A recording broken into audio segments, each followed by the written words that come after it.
Miles and miles of yellow sand, treeless mountain ridges, and scorching hot sun over your head. And suddenly, something you'd never expect to come across in a barren desert. A small group of overexcited people. They're as happy as you would be if you'd won a lottery. They've just found an ancient tomb, once flooded with its walls in bad shape. But the stuff they discovered inside proves that this is the burial site of one of Egypt's most mysterious pharaohs.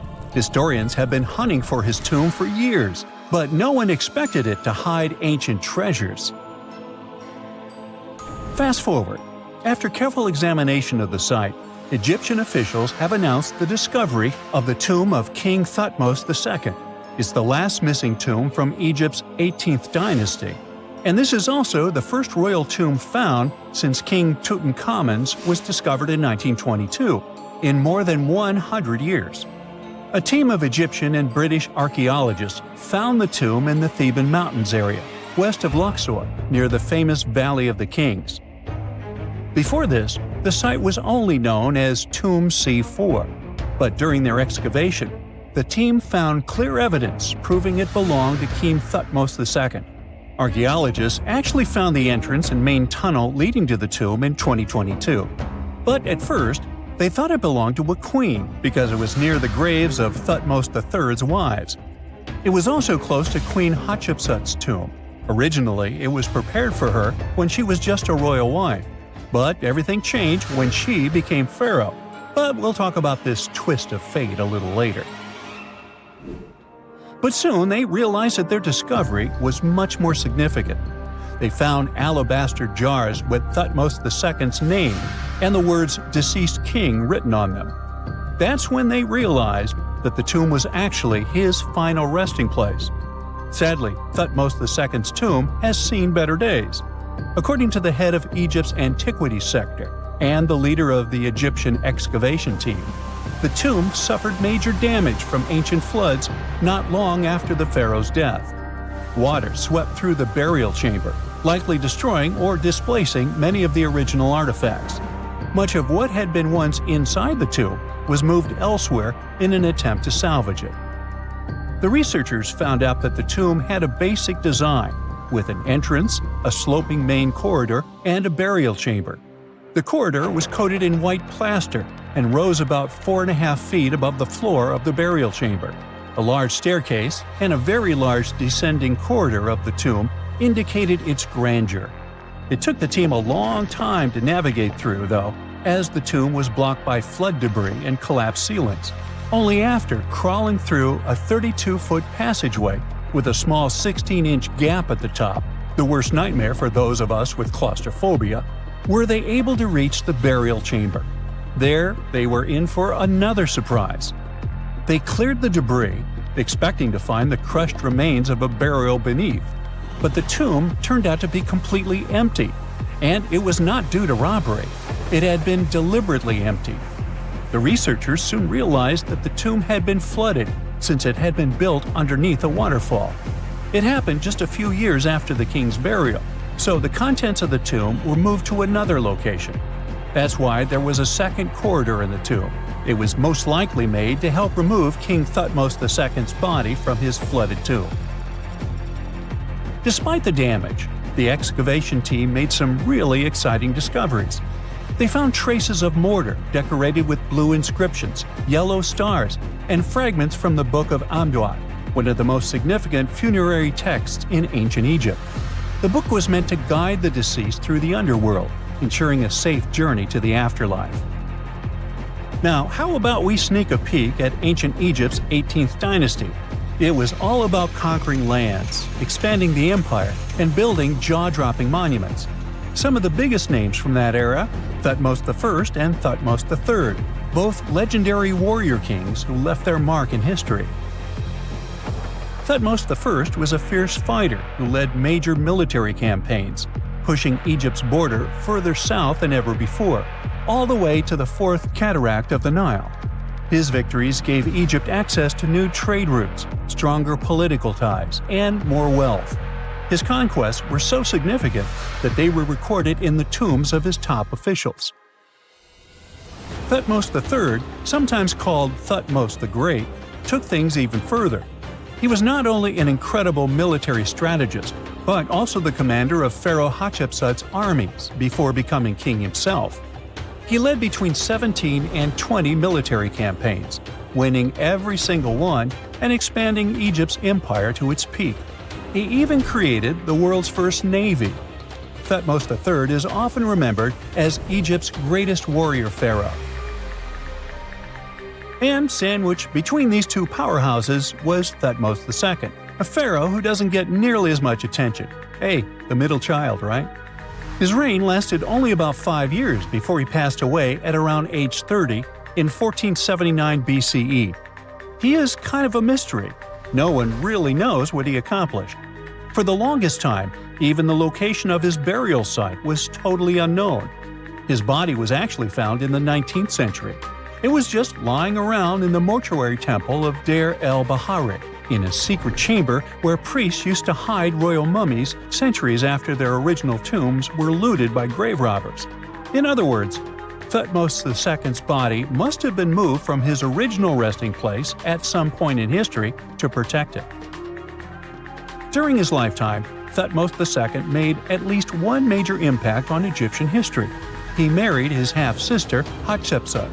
That might not sound like a big deal, but it helped her become Egypt's greatest female pharaoh after he passed. The catch? She kept her stepson, Thutmose III, off the throne for decades. When he finally took power, he erased her name from history out of spite. And still, Hatshepsut is one of Egypt's greatest pharaohs, no matter if you're talking about a man or a woman. She brought a lot of wealth and art to Egypt. She led a big trading trip to a place called Punt, where she brought back things like gold, ebony, and incense. She also made sure her name lasted by building amazing structures that we can still see today. At Karnak, she added huge obelisks. One of them is still standing tall. She also was the one to build the Temple of Deir el-Bahari with its countless columns. She was buried there. Interestingly, Hatshepsut was often shown in art as a man with muscles and a beard, like how pharaohs were usually depicted. But she made sure there was always something in the artwork that reminded people she was a woman, like calling herself Daughter of Re or His Majesty herself. When she passed away in 1458 BCE, Egypt wouldn't have a female ruler as powerful as her until Cleopatra, about 1400 years later. According to Egypt's Supreme Council of Antiquities Secretary General, isn't that a mouthful? Hatshepsut's name actually appears in Thutmose II's tomb, meaning she might have even handled his burial. As for their final resting places, well, Hatshepsut was buried in the Valley of the Kings, and Thutmose II's mummy is now in the National Museum of Egyptian Civilization, alongside other ancient Egyptian rulers. It gives visitors a rare chance to see the remains of a nearly forgotten pharaoh. Now, experts consider the discovery of his tomb to be one of the most significant in recent years. The artifacts found there add important details to our understanding of the history of the region and Thutmose II's rule. And even though the tomb's design is fairly simple and follows the same architectural style preferred by later Egyptian rulers, its historical importance is undeniable. In any case, the mission isn't over yet. Archaeologists are now focusing on solving another mystery. Where did the rest of the tomb's contents end up? The team is determined to continue their search. Who knows what other secrets they will uncover that have remained hidden beneath the sands for thousands of years. Unlike many other ancient Egyptian burial grounds, King Tutankhamun's tomb stayed hidden and free of unwanted thieves for 3,000 years. One reason was that the tomb was smaller than average and tucked away in a place called the Valley of the Kings. This area was already being extensively explored by the time they stumbled upon Tut's spot. The entrance was all covered in debris from building a nearby tomb, which must have also helped keep it a secret. There were also zero writings or signs on the outside of the tomb. Time passing also played a part in keeping it in amazing shape until the 1920s, when a man named Howard Carter finally made it in. But was Carter that big of a hero? Some recent findings say he might have been sneakier than initially thought. People used to think Carter wasn't just a glorified treasure hunter, he was a true archaeologist. Before Tut, he had been on a relentless quest for Egyptian artifacts. He discovered his interest in these unusual objects when he was a child, and soon started drawing the sculptures and inscriptions that were found in ancient tombs. After stumbling upon the remains of King Tut, Carter spent a decade recording and processing all sorts of objects, like golden thrones, chariots, and statues from Tut's tomb, shipping them down the Nile to Egypt's museum in Cairo. Well, at least that was the official story. More recent discoveries claim that not all of the objects made it to Egyptian officials. A secret letter seems to uncover Carter's little 10 for them, 1 for me policy. The letter in question was sent to Sir Alan Gardner, a philologist and friend of Carter's, dated from 1922. In these writings, Carter mentioned having found the tomb and was asking his buddy for some advice. In another letter from 1934, Gardner seems to be thanking Carter for an amulet, which was sent to him as a thank you gift. Carter was adamant that it didn't come from Tut's tomb, but evidently it did. Even the British director of the Egyptian Museum was onto Carter's sneaky endeavors, but couldn't prove it. He compared Gardner's amulet to others from Tut's tomb, and lo and behold, they were a perfect match. Gardner was so disappointed to have been put in such a sticky situation that he vented to Carter in another letter. Deciding to be a good friend, Gardner didn't throw the famous archaeologist under the bus. Instead, he advised Carter to take those stolen goods back to Cairo. Just like he'd advise you to like this video and subscribe to the Brightside channel for more amazing videos on the most unique topics in history. It's not the only shady piece of information on Carter's post-discovery behavior. In 1947, a man named Alfred Lucas, who used to work with a controversial archaeologist, gave some information in an obscure journal in Cairo. He claimed that Carter sneakily cracked open the burial chamber door himself. Then he sealed it back up like nothing had happened before the official uncovering. Now, why would he do that? Well, the same theory suggests that Carter and his crew might have entered the tomb early so they could get their hands on some ancient goodies. Obviously, these people couldn't risk having such objects sold while they were still alive, but made sure they were auctioned off after they passed. Carter, though, never confessed to anything. He made no official denial either, but the Egyptian government couldn't risk any more mysterious disappearances, so they prohibited him from entering the tomb for a while. Some have connected this apparent stealing to the curse of King Tut. If you've never heard of it, know that it became quite the scary tale soon after King Tutankhamun's resting place was uncovered. It claimed that anyone messing with the tomb of the boy Pharaoh would face some serious bad luck. It's not all dramatic like a mummy going on an aggressive spree, but word got out that the people involved in disturbing King Tut's lair met some mysterious, untimely ends. The main untimely passing related to this supposed curse is that of George Herbert, the 5th Earl of Carnarvon. He was this British aristocrat who helped fund the search for the tomb. He passed away just a year after the tomb was opened. Now, people love to call it mysterious, but it turns out that Herbert was already in pretty bad shape health-wise when he got to Cairo, and he ended up getting taken down by a regular disease. Now, let's talk numbers. There were a lot of people linked to this tomb opening: security guards, archaeologists, and supporting staff. And sure, a few of them did pass not long after the tomb started receiving visitors. As much as we'd like this curse to be true for the sake of, good storytelling, statistically, if you have a bunch of people connected to opening a tomb, you'd expect some passings just by random chance. The average lifespan for those supposedly targeted by the ancient curse was more than 20 years after the spell was supposed to kick in. Herbert's daughter even lived until the 1980s, that's half a century later. And Howard Carter himself lived until 1935, a solid 16 years after the big reveal. Some have suggested that the whole curse was nothing more than a careful PR strategy. You see, when Tut's tomb was found, Howard Carter wanted to make a priority out of keeping nosy reporters away. So he might have come up with a curse hanging over anyone entering the boy king's resting place. But what was stolen from King Tut's tomb anyway? Well, some jewelry to begin with. It might have been snatched by Howard Carter himself, according to a French specialist. He did some intensive research by looking at old pictures taken from inside the tomb back in the 1920s. He compared those images to various objects from museums and auction houses. He soon started to piece together the whereabouts of some of Tut's jewelry. First up, there's this collar that used to be on Tut's chest. It was all broken into pieces, and some parts went via Carter to the Nelson Atkins Museum in Missouri. Meanwhile, other bits ended up on a necklace owned by some unnamed people who tried to sell it in 2015 but failed. Even the Nelson Atkins Museum agrees, as they've confirmed the information on their website. Then there's a headdress piece. Some beads from it that once belonged to Tut apparently got stolen by Carter too. They were also strung into a necklace and are now being held at the St. Louis Art Museum.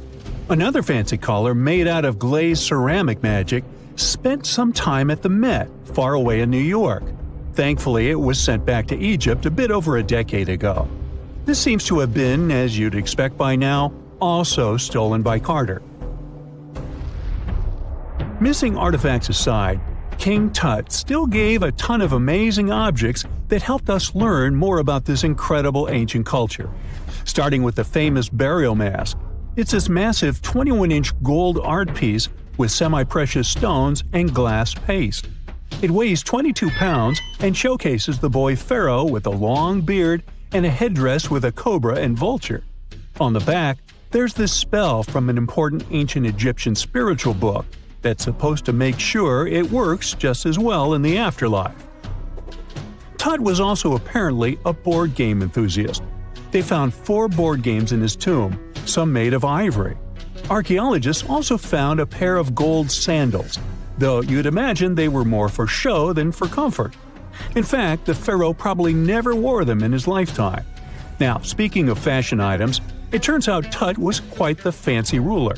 They even found a mannequin in his tomb that was used to pick out, adjust, and store his outfits and jewelry. The boy king seemed to have also enjoyed some music, based on the 2 trumpets historians found in his tomb. Though they were played back in 1935 in a BBC broadcast, the instruments are today considered too fragile to be maneuvered. I bet you've never heard of the legendary oasis of Zerzura. This ancient city is said to be hidden somewhere deep in the Sahara Desert, and its discovery could mean unimaginable riches and untold secrets. According to an anonymous 15th century Arabic guide, the key to unlocking the city lies in the beak of a bird carved on the city gate. Zerzura might not be as popular as Machu Picchu or the pyramids, but that just makes it more mysterious. Legend has it that Zerzura is built around this big oasis somewhere in the desert west of the Nile. Apparently, it's made out of white stone and has all these luxurious houses and gold decorations. The story goes that a scribe wrote down the account of a traveler who stumbled upon Zerzura while looking for his lost camel. At one point in his journey, the man got caught up in a sandstorm, where he got separated from the rest of his group.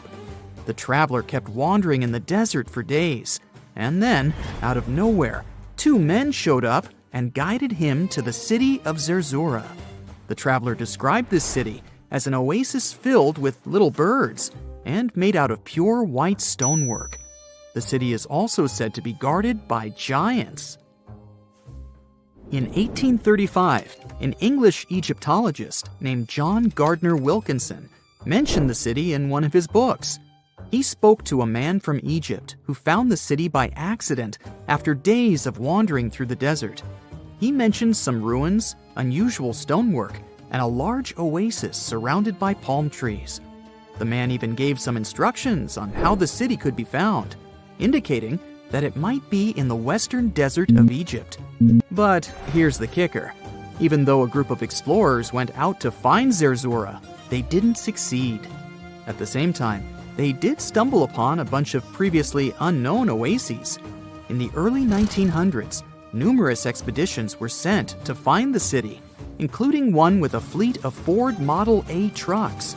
But, alas, none were successful. Others say Zerzura did exist at one point, but not anymore.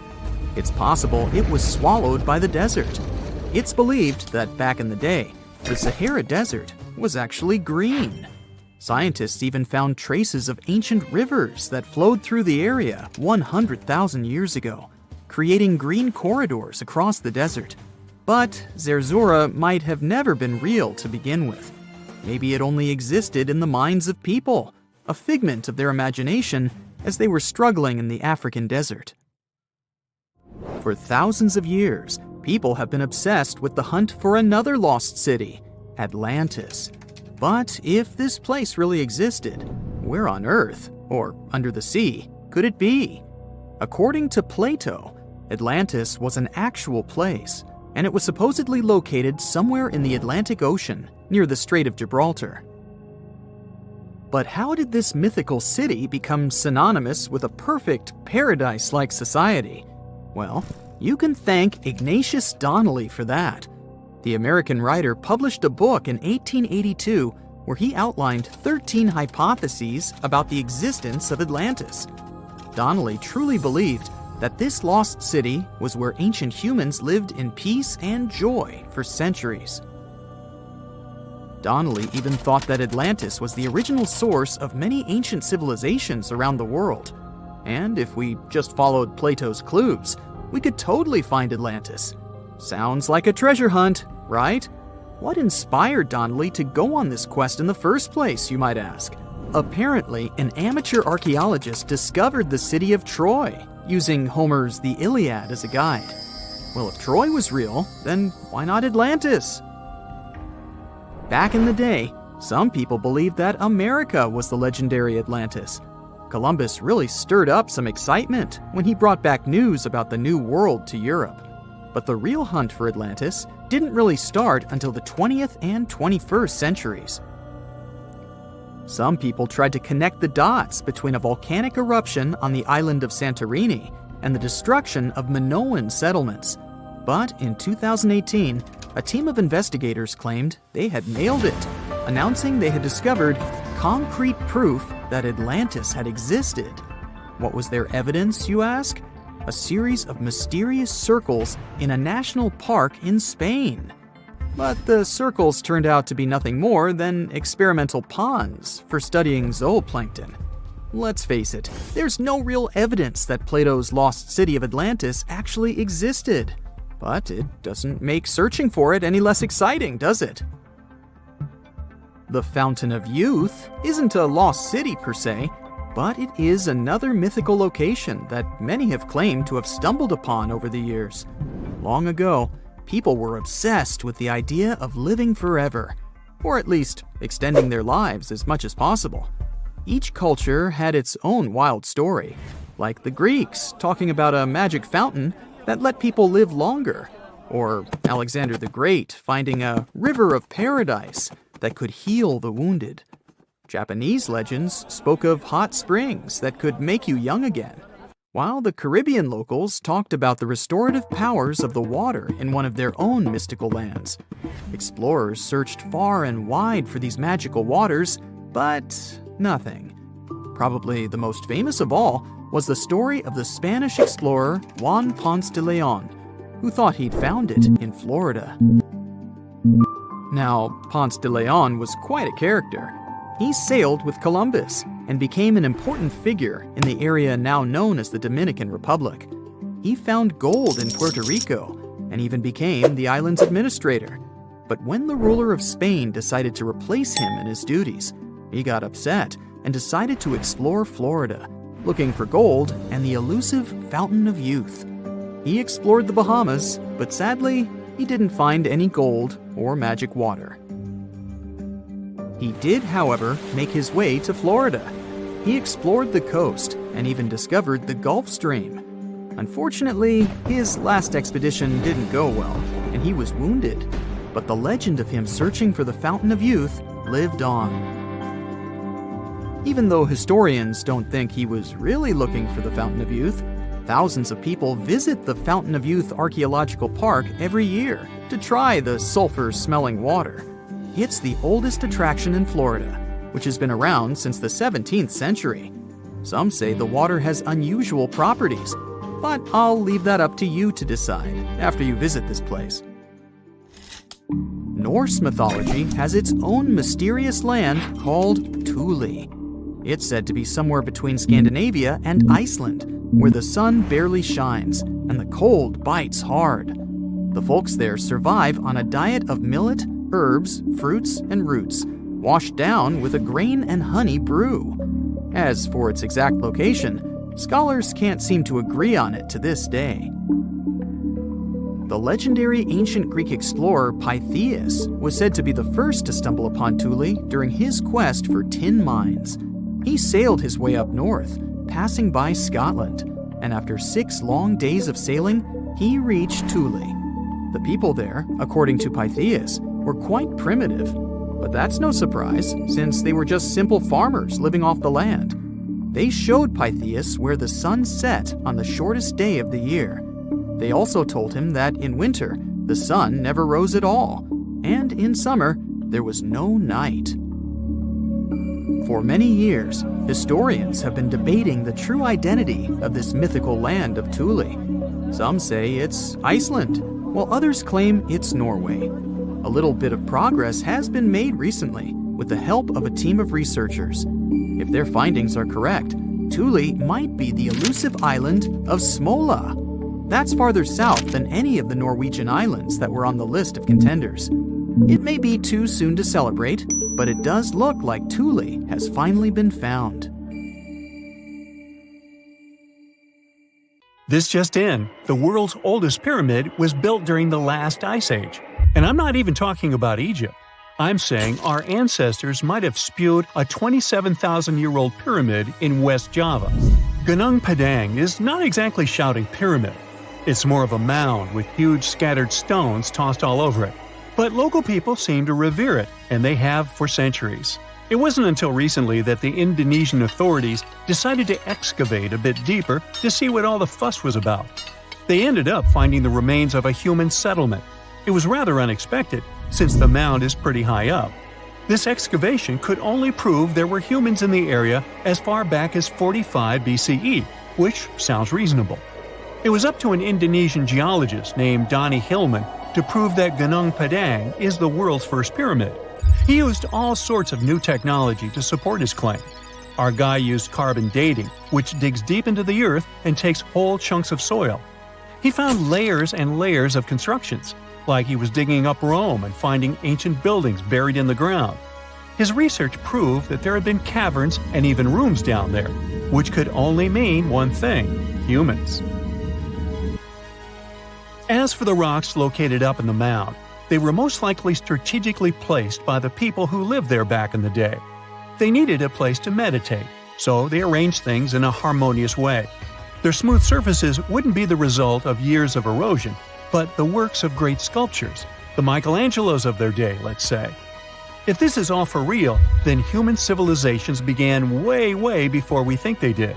Our ancestors, the Paleolithic humans, didn't have what it took to be considered a civilization, especially not the tools and knowledge to build pyramids. They needed a lot of masonry skills, which weren't all that available during the last ice age. His peers don't share this view, though. They could believe Hillman's theory if he had found evidence such as charcoal and bone fragments, but he didn't. Flint Dibble, another archaeologist, says that without concrete evidence of human activity, there's no proof of an actual pyramid. In this case, all the data proves is that the soil in the mound dates back to 27,000 years ago. He thinks the rocks on top of the mound just slipped down the hill, like rocks normally do. Only a complex society would have managed to build a stepped pyramid like they claim it was. But according to Bill Farley, an American archaeologist, there's just no reason to believe there were any settlements in Indonesia during the last ice age. Now, just so you know, The oldest known ancient society with this kind of knowledge is probably 11,000 years old and used to occupy the region of modern-day Turkey. Take a look, Turkey's Göbekli Tepe. It's also not a pyramid, but it's the oldest monolithic construction made by humans. Back in the Neolithic period, a lot of people settled there, and there are proofs for it. For example, the walls there are covered in ancient drawings of clothing and wild animals. Until recently, the title of the world's oldest pyramid went to a three-sided construction known as the Djoser Pyramid in Egypt. Djoser is located just a few miles south of the Giza complex in a town called Saqqara. It made its way to popular culture more than once. In the 18th century, it became a common feature in European paintings. Young men from the cultural elite did a grand tour around the world, and Saqqara was at the top of their list. It was also featured in the video game Assassin's Creed, with a digital representation way more accurate than many historical drawings of the thing. That was kind of a big deal in ancient Egypt, to build pyramids for kings to spend their afterlives. And if you thought the Khufu pyramid was the oldest one in the world, well, Djoser was built 70 years ahead of that time. The development of new technology has allowed archaeologists to make groundbreaking discoveries, and a new, or should I say ancient pyramid in South America might win the title in dispute. It turns out that pyramids were also pretty fashionable in the Americas in the old days. Among them are the iconic pyramids of Guatemala's Tikal temple complex, the same ones that appeared in Star Wars No. 4. But to find the oldest pyramid in the Americas, one would have to travel to Peru. Deep in the Peruvian desert, archaeologists stumbled upon a sprawling ancient metropolis known as Caral. At first, researchers believed that the settlement was pretty recent, since the site was way too complex for ancient technology to handle it. As we said, Caral is a desert town, like Las Vegas, but without all the hoopla. This means no easy access to water. And for cities like these to thrive, they need a considerable irrigation system, which leads us back to complex technologies. The Peruvians surprised us all with this new discovery. This site was huge, filled with an amphitheater, houses, and religious buildings. The whole thing probably sprawled through 370 acres. And when scientists went to test their initial hypothesis using radiocarbon dating, they found that the city probably sprung around 2027 BCE. On the site, archaeologists found 6 pyramids that could possibly predate the one in Saqqara.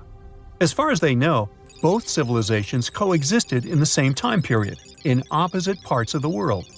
But since researchers can't pinpoint the exact age of Caral's pyramids, it's pretty hard to guess which civilization completed their pyramid first. If only we had a crystal ball. Now, it just so happens that the shape of a pyramid is something that nature is able to produce all on its own, leaving us modern-day humans a bit confused. A classic example is the Japanese site of Yaonagani, which also goes by the name of Japan's Atlantis. The entire monument is about the size of 5 football fields and the height of a 5-story building. Explorers and scientists believe that Yaonagani dates back to 10,000 years ago.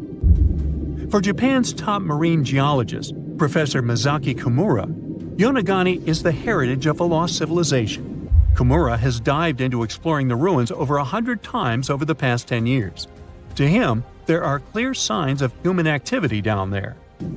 Check out this triangular-shaped pool on the monument's surface. Kimura thinks it's actual proof of humans, because this triangle-shaped concave is a historical symbol of water fountains in the region. As it happens with a lot of these cases, not all scientists are convinced the same. For many, Yaonagani is probably the result of thousands of years of erosion, and the fact that the monument is composed of one massive rock leads them to believe it is not really human-made. Sure, these huge basalt columns may look like the ruins of a palace, but they're most likely the result of the intense volcanic activity in the region. And speaking of natural formations that really look like a human made it, a pyramid on Mars has been a hot topic lately. Humans have been keenly trying to prove that there is life on Mars for quite some time. But some are stretching it really far, saying that little green or gray people built a pyramid on the planet to try and build their own civilization. This picture was taken over a decade ago by the Mars Reconnaissance Orbiter, the MRO. but it started to resurface recently. It shows what looks like a three-sided pyramid. Some people claim that the smooth side of the pyramid could only be the effect of otherworldly work. Then science comes along and explains that Mars is home to one of the deepest canyon systems in the whole solar system.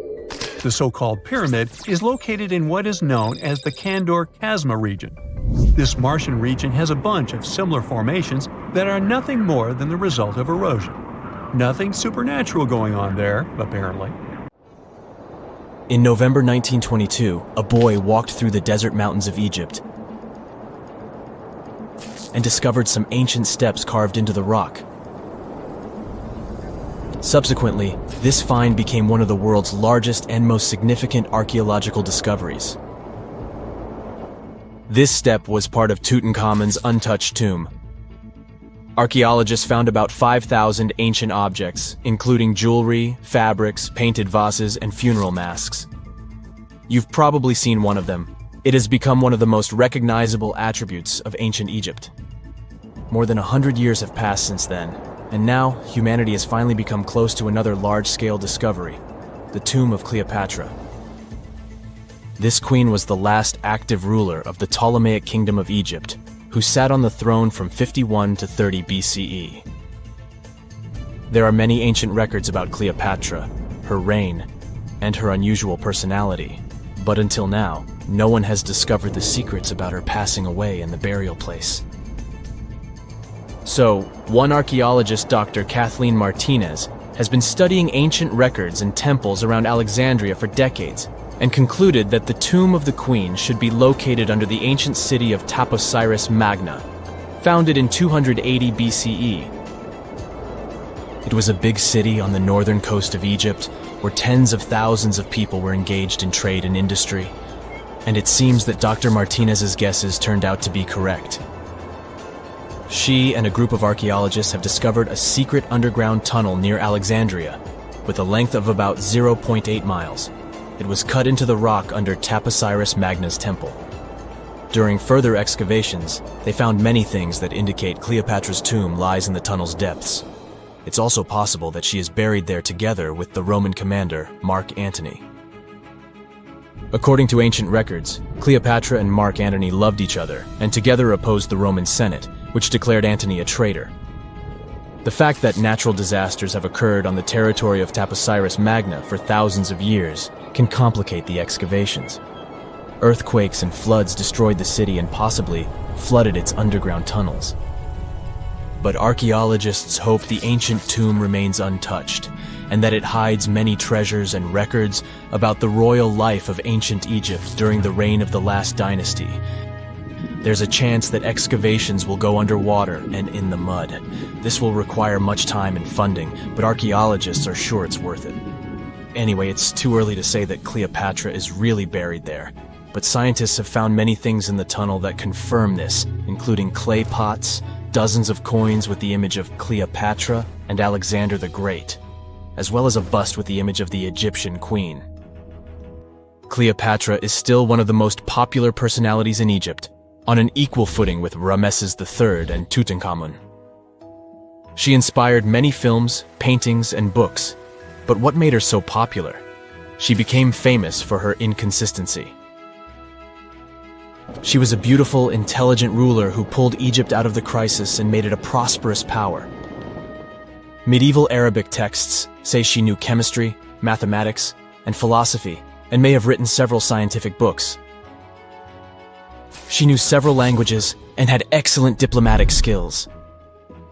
At the same time, there are many legends that she was a femme fatale who drove many men crazy. However, there's no evidence that her beauty was incomparable. The image of a stunning model was created by Hollywood when it made several films where famous actresses performed the role of Cleopatra. And the Roman Emperor Octavian, the adopted son of Julius Caesar, specially created the image of Cleopatra as an insidious seductress because he was her enemy. Even though she was born in Egypt, Cleopatra wasn't an Egyptian. Her ancestors were Greeks, among whom was one of the generals of Alexander the Great. However, the people of Egypt loved her. She learned the language and was very sensitive to the traditions of this country. She knew the history, mentality, and customs of ancient Egypt well. She raised the level of its economy and strengthened its status as a world power. Much of this was made possible thanks to her cunning and impressiveness. She loved theatrical performances and lavish celebrations. She knew how to surprise people and put on a show.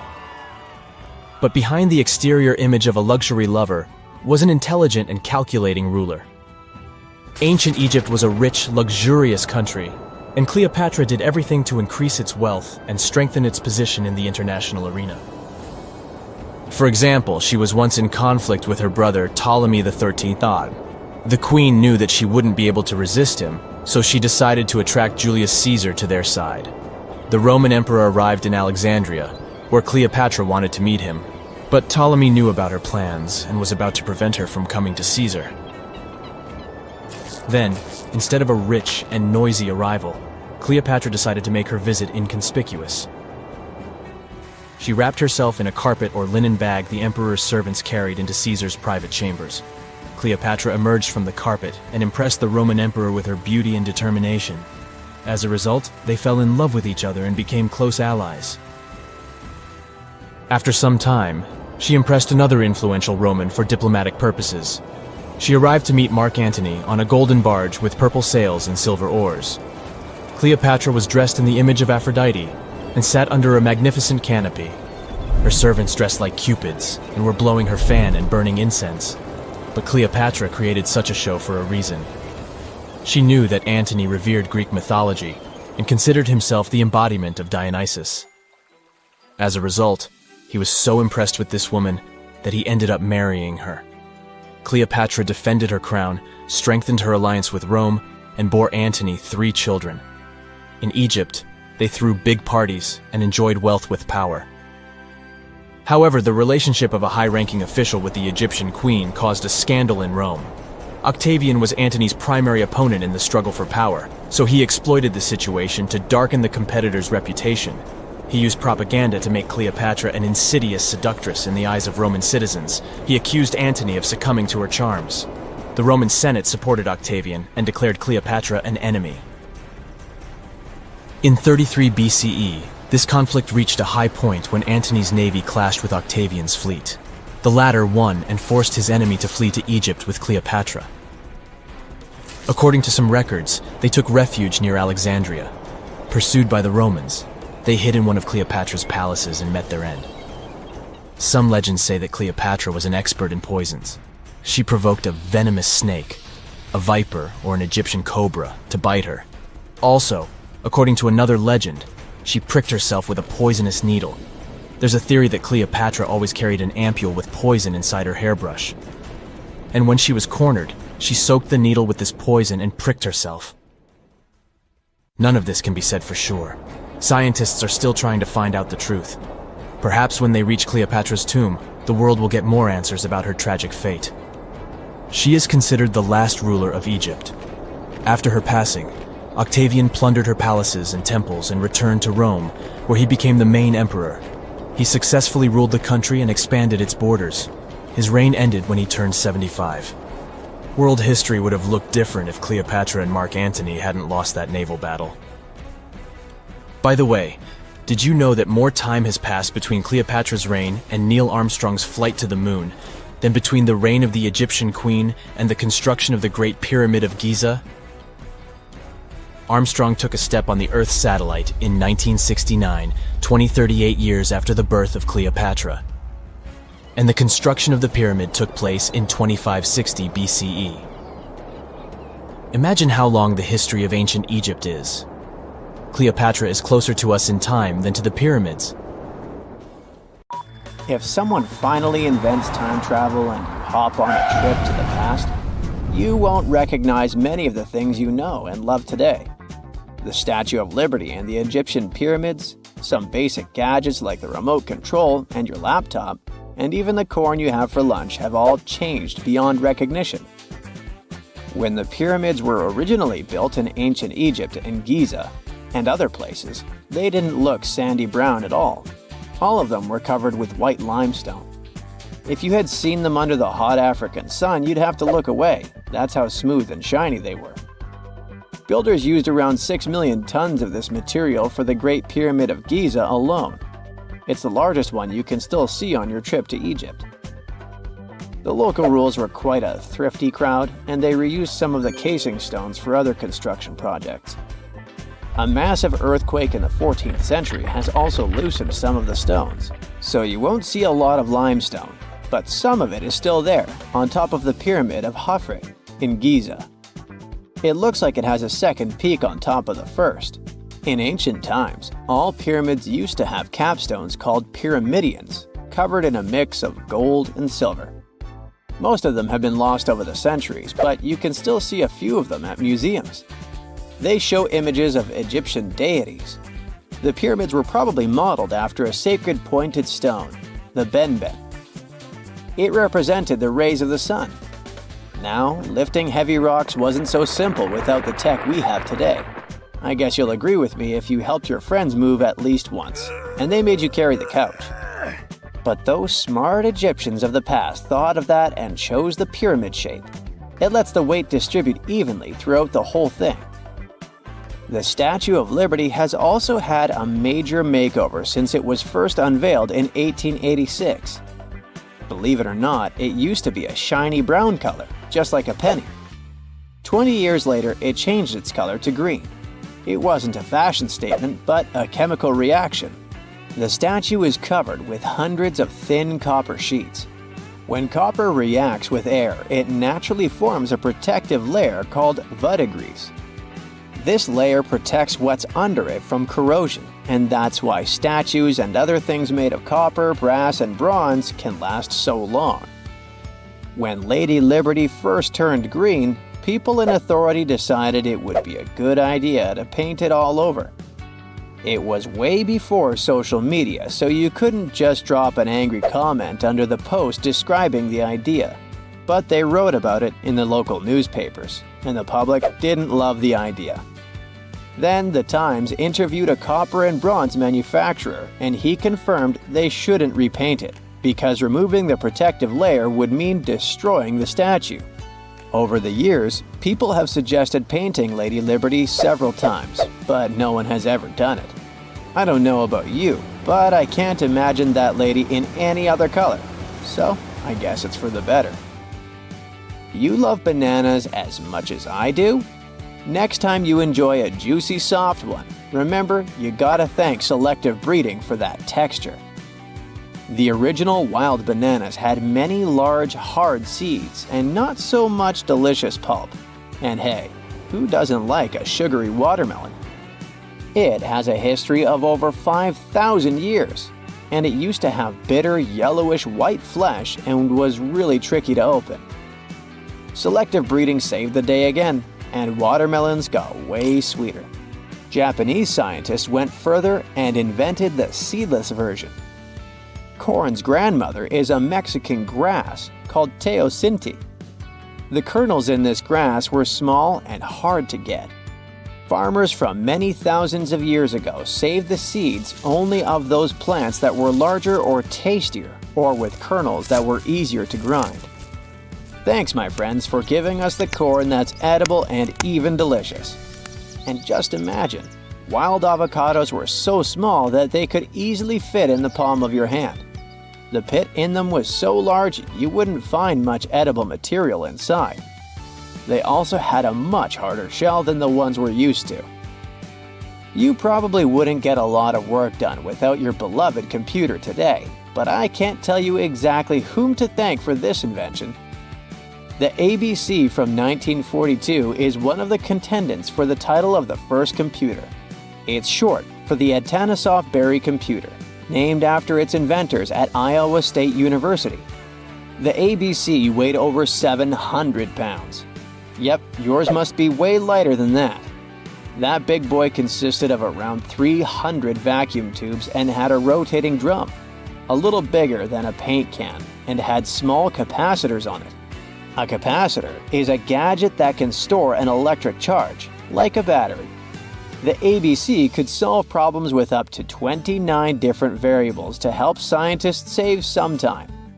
Like modern computers, it used binary digits, ones and zeros, to represent all numbers and data. Because of that, it was possible to do the calculations electronically. And now, my favorite part, the ABC finished one operation about every 15 seconds. Just for you to compare, it's millions of operations per second now. Unlike the tech we use today, the ABC did not have a changeable stored program, so the program could only do a single task at a time. An operator had to write down the intermediate answer and then dial that back into the computer. Sounds like another reason to be happy we live in the 21st century. That remote control you use for all sorts of appliances has gone a long way too. Nikola Tesla, who gave us alternating current, designed one of the first wireless remote controls back in 1898. He named his invention teleautomation and demonstrated it on a miniature boat controlled by radio waves. The boat had a little metal antenna attached to it. Tesla sent signals to the boat using a box with a lever and a telegraph key, which was his version of a remote control. Those signals set electrical contacts on the boat into motion and moved the rudder and the propeller, and Tesla was controlling the boat. The concept of the remote control soon spread to other gadgets. The first television remote control followed in 1950. It was designed by the Zenith Radio Corporation called LazyBone. Don't take it personally, please. This LazyBone had a massive cable that was attached to the TV set, and those who tried it didn't fall in love with the invention because they tripped over that cord. I feel your pain, my friends. If you live or work on one of the top floors, you gotta love this one. Meet the first passenger elevator. It traveled at the speed of 40 feet per minute. Not the fastest, I know, compared to today's record, which is 40 feet per second. But hey, it was built back in 1857 in New York and was more of a tourist attraction than a necessity. The elevator had a steam engine hidden in the basement of a 5-story building. 3 years later, they shut it down because the public didn't appreciate it. Otis Tufts filed the first patent for a vertical railway around the same time. His invention included an actual car with a bench inside for people to sit on. Sounds like a great spot to hang out with friends to me. What do you say? Then they started adding elevators to luxurious hotels around the world. They were entire rooms with a rich design, upholstered seats and mirrors on the walls, and sometimes even a small chandelier. There was an obligatory operator who'd close the door and the car would start its super slow ascent. It was still more about style than about speed, so I guess I'd choose the stairs. What is a boat doing in the middle of a desert? You would expect to find a seagoing vessel closer to shore. This is the question archaeologists had been asking for decades. In 1988, there was a storm near one of the most important archaeological sites in ancient Egypt. A wooden structure emerged from the sand. It was hollowed out by termites. Scientists were determined to solve its mystery. In 2000, they began excavating the site near Abydos, Ubidos. An American team of experts soon discovered a boat that was 70 feet long, and it wasn't alone. In total, there were 14 boats neatly resting next to each other. It was impossible to completely dig out the boats because of their poor condition. Luckily, the wood was preserved enough to get a sample. Analyses revealed that the boats were around 5,000 years old, the oldest fleet in human history to this date. The time of their construction predates the pyramids at Giza by half a millennium. Each ship of the fleet rested in a vault that matched its dimensions. The room was roughly a third of the size of a tennis court. It had mud brick walls that featured more than 120 drawings of boats. Ancient Egyptians incised them on whitewashed walls that were excellently preserved. Scientists have known about these mysterious chambers for well over a century. 1901, 1902. A British archaeologist, Arthur Weigel, stumbled upon a strange structure west of the River Nile. His team caught a glimpse of the interior walls. Sadly, a section of the roof collapsed, so they had to call off further exploration. Researchers abandoned the site, but its location remained on the maps. The boat's position first led scientists to think that they rested on a bank of the mighty Nile. But there was a problem with this theory. Today, the river flows almost 7 miles west of Abydos. Further studies of the surrounding terrain showed the Nile didn't change its course throughout history. Also, if the boats floated near a dock, they would be in unstable positions. The 14 vessels at Abydos were perfectly parallel to each other. There was only one conclusion possible. Someone had deliberately placed them like that. They must have gone through a lot of effort. Each boat had enough room for up to 30 rowers. These vessels could really float. They weren't models, but scholars still don't know if they actually sailed any body of water in ancient Egypt. This doesn't diminish the importance of the find. Previously, archaeologists found only small-scale models. In King Tut's tomb alone, there were 35 boat models. For a long time, these figurines were the only clues as to how ancient Egyptian vessels looked like. The boat's design confirms that they were the real deal. They are the earliest surviving examples of something called built boats. Ancient people constructed primitive vessels by hollowing out large tree trunks. The alternative was reed that was tied together to form a raft. The boats at Abydos had planks tied together. This was a major breakthrough in shipbuilding. During their lifetime, the boats must have seemed impressive. Timber was a valuable commodity at the time. There was no wood in the desert. Cedar had to be imported from Lebanon. The only person who could afford such luxury was the Pharaoh. Studying the area around the ancient fleet provided more answers. Scientists discovered a mud brick structure where Egyptians worshipped the Pharaoh. Its approximate date of construction matches that of the wooden boats. The same bricks out of which this building was made were used to encase the fleet. At the time of their construction, the rooms they were stored in had a ceiling. That's the section that archaeologists stumbled upon in the early 20th century. Just like mummies and coffins, these marvelous ships rested inside splendid vaults. The exterior of these rooms was also impressive. The outer walls originally had a plaster of white limestone. It reflected sunlight. In the desert sun, the structure housing the boats must have shone from miles away. Ancient Egyptian builders used the same technique to cover the pyramids 500 years later. Today, their surface looks jagged, but it wasn't always like this. When they were constructed, the pyramids had a top layer of fine white limestone. Their surface was smooth and it gleamed in the sunlight. Instead of stairs, the outer layer of the pyramids was more of a sleek ramp. Archaeologists were left with one final question. Which pharaoh owned the fleet? The answer lay just a mile from the site. This is where the tomb of a pharaoh from the 5th dynasty rested, King Senwosret III. Its time and style of construction matched the ones of the chambers with boats. The very end of his rule might explain how the boats ended up in the middle of the desert.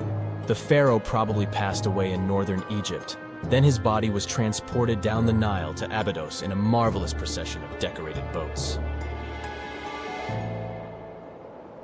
The vessels were later lowered to chambers near the final resting place of their owner. This had a symbolic meaning. In the ancient Egyptians' belief system, ships played a key role. Their supreme deity was Ra. He traveled through the sky during the day in the form of the sun. At nighttime, he sailed through the netherworld in a solar boat. The pharaoh identified himself with Ra. That's why he needed boats in the afterlife. That was the only way to regenerate himself. Just as the sun rises every day above the horizon. This belief existed for thousands of years. The more famous Pharaoh Khufu also had a ship. Scientists found it in 1954 next to his pyramid at Giza. It is some 4 centuries younger than the fleet at Abydos, but Khufu's ship was almost 2 times longer. The Great Pyramid of Giza and King Tut's tomb are some of the most famous archaeological finds in Egypt. But there are many more secrets hiding beneath the endless sands of the Sahara Desert. Recently, 2020, archaeologists found a lost city there. They have labeled it as the most important discovery since King Tut's tomb, 1922. The city of Aten is some 3,000 years old.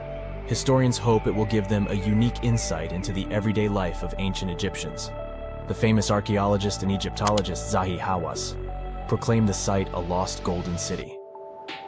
Aten sits some 300 miles south of Egypt's capital, Cairo. It is close to the famous Valley of the Kings. Archaeologists first found sections of mud brick walls that spread out in all directions. They discovered complete rooms with tools of everyday life inside. The research team unearthed a bakery, a residential neighborhood, and an administrative district. They all date back to the time when the Egyptian civilization was the wealthiest in its long history. They were also the first to make objects from iron. In 1911, scientists found a set of iron beads near a village in Lower Egypt, El Girza. These are the earliest known iron artifacts. The discovery is literally out of this world. Ancient people made them by beating into shape a piece of a meteorite. The 9 beads were once part of an ornate necklace. They are now blackened and corroded, which is perfectly normal for a piece of jewelry that is over 5,000 years old. They consist of an iron-nickel alloy. Researchers were impressed by the skill of ancient jewelers who processed the beads. Their craftsmanship is more impressive when you think that they didn't know the stellar origins of the material. The Great Pyramid of Giza also has a remarkable feature. An international research group investigated the electromagnetic response of the structure to radio waves. They found that the pyramid has the ability to concentrate electromagnetic energy inside it. This occurred inside its chambers as well as under the pyramid's base. It contains an underground, unfinished chamber. It seems that the electromagnetic response is connected with the properties of limestone, the Great Pyramid's main building material. The research results might have a practical application. The way solar cells and nanosensors function could be improved by this remarkable find. One of the most unexplored and mysterious places on Earth is located in plain sight. It's one of the most majestic monuments of humankind. The wonder of the ancient world hides a secret that scientists and archaeologists still can't solve. This is the Great Sphinx of Giza in Egypt. The huge sculpture of a lion with a human head was carved out of rock about 4,500 years ago. Scientists still don't know the exact date of its creation and are also unaware of who built it and what for. There are many assumptions and theories, but none of them has been confirmed.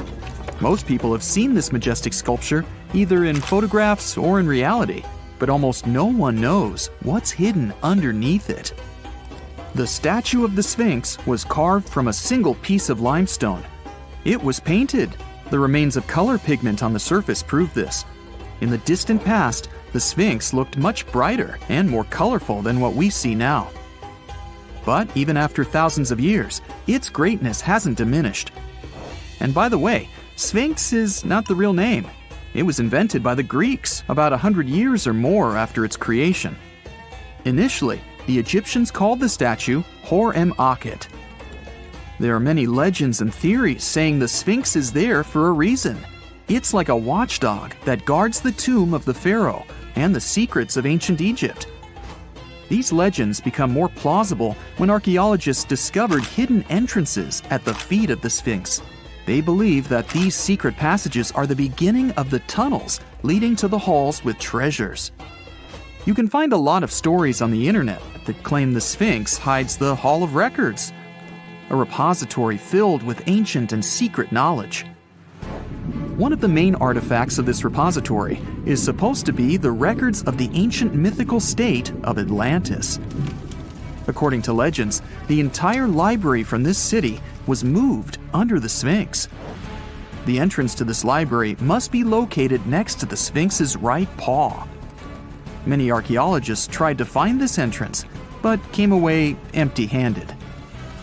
Also, there are many images with detailed diagrams of the underground city that consists of a network of tunnels and chambers under the Sphinx. Someone says there are structures as tall as 12-story buildings hiding underground, but there's no evidence of this. Archaeologists, even after millennia, continue to explore the mysterious sculpture. At the same time, many Egyptians don't want to learn more about the Sphinx. They're terrified of awakening something supernatural. In 1998, scientists discovered tunnels leading to empty caves under the Sphinx. They found evidence of earlier excavations there. It's quite possible that someone managed to find the treasures and take them away. Some people believe Egyptians found some kind of artifact under the Sphinx that has the power of unknown advanced technologies. The artifact is so powerful that it can change the course of history. Of course, most theories are just fairy tales of conspiracy fans, but it's a confirmed fact that the Sphinx hides a system of caves and rooms. There are so many rumors surrounding the Sphinx that it's impossible to understand what's true and what's false. In any case, it's difficult and dangerous to study the sculpture because active excavations can destroy it. And then the entrance to the underground rooms can get blocked by rocks and lost forever. Also, further exploration requires a lot of money, and financing is not always easy to find. But the main reason? It's too risky. There's no guarantee that people will be able to get out of the underground labyrinths. For these reasons, scientists and archaeologists have been exploring this majestic structure for so long. Another famous architectural monument with a secret is Mount Rushmore in South Dakota. Everyone admires the images of the U.S. presidents' faces carved into the rock, but few people know that there's a secret room hidden behind the head of Abraham Lincoln.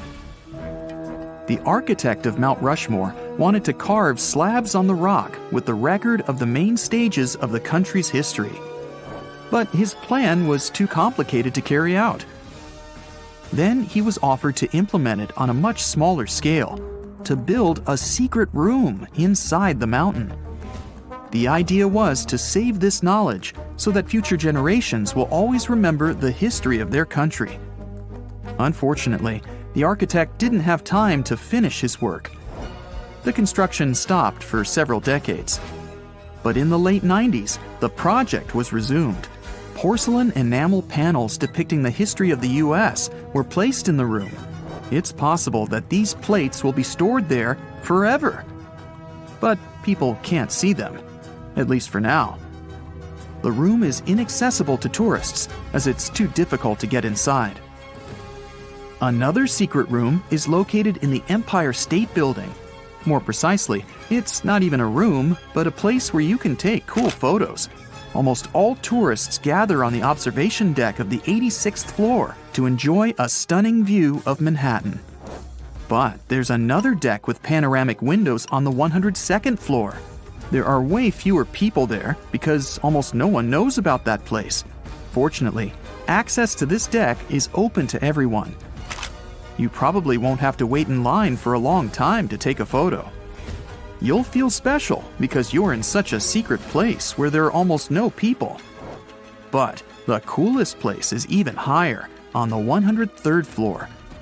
This is a spacious observation deck where celebrities get their photographs taken. It's not a public place, but if you know the right people, you can get there. There are almost no security measures on the site. Only a low ledge between you and an abyss. That's why crowds of people are forbidden from coming here.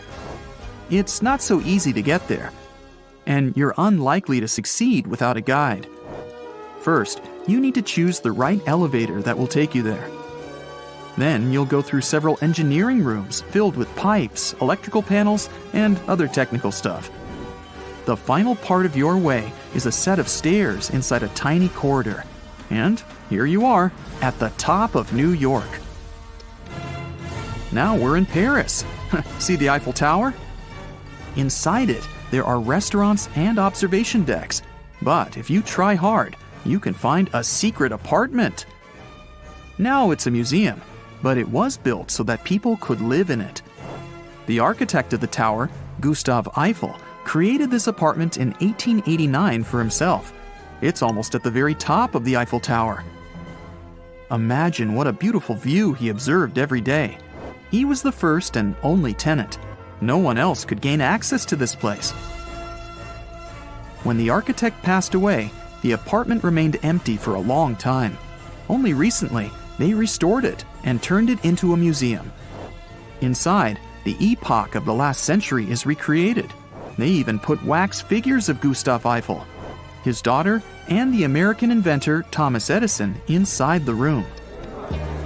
This place is filled with an endless stream of passengers, office workers running late, visitors from other cities, noise, and train whistles. At Grand Central Station in New York, among all these sounds, you can hear the sound of a ball hitting a racket, if you're in the right place. A real tennis court is hidden inside New York Central Station. It belongs to a tennis club that arranges corporate games for employees of many companies. The club was opened in the 60s. Now we're moving to London, Charing Cross Road. it isn't easy to find one secret place here. To do this, you need to look carefully at your feet. Do you see these sewer grates in the asphalt? Inside them, you can notice two signs with the name Little Compton Street. Yeah, there's another street right below you.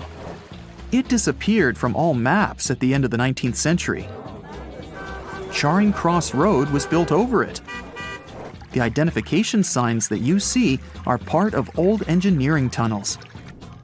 There's another interesting place in London. It's located in the southeast corner of Trafalgar Square. At first glance, it looks like a thick lamppost, but there are too many tourists walking around.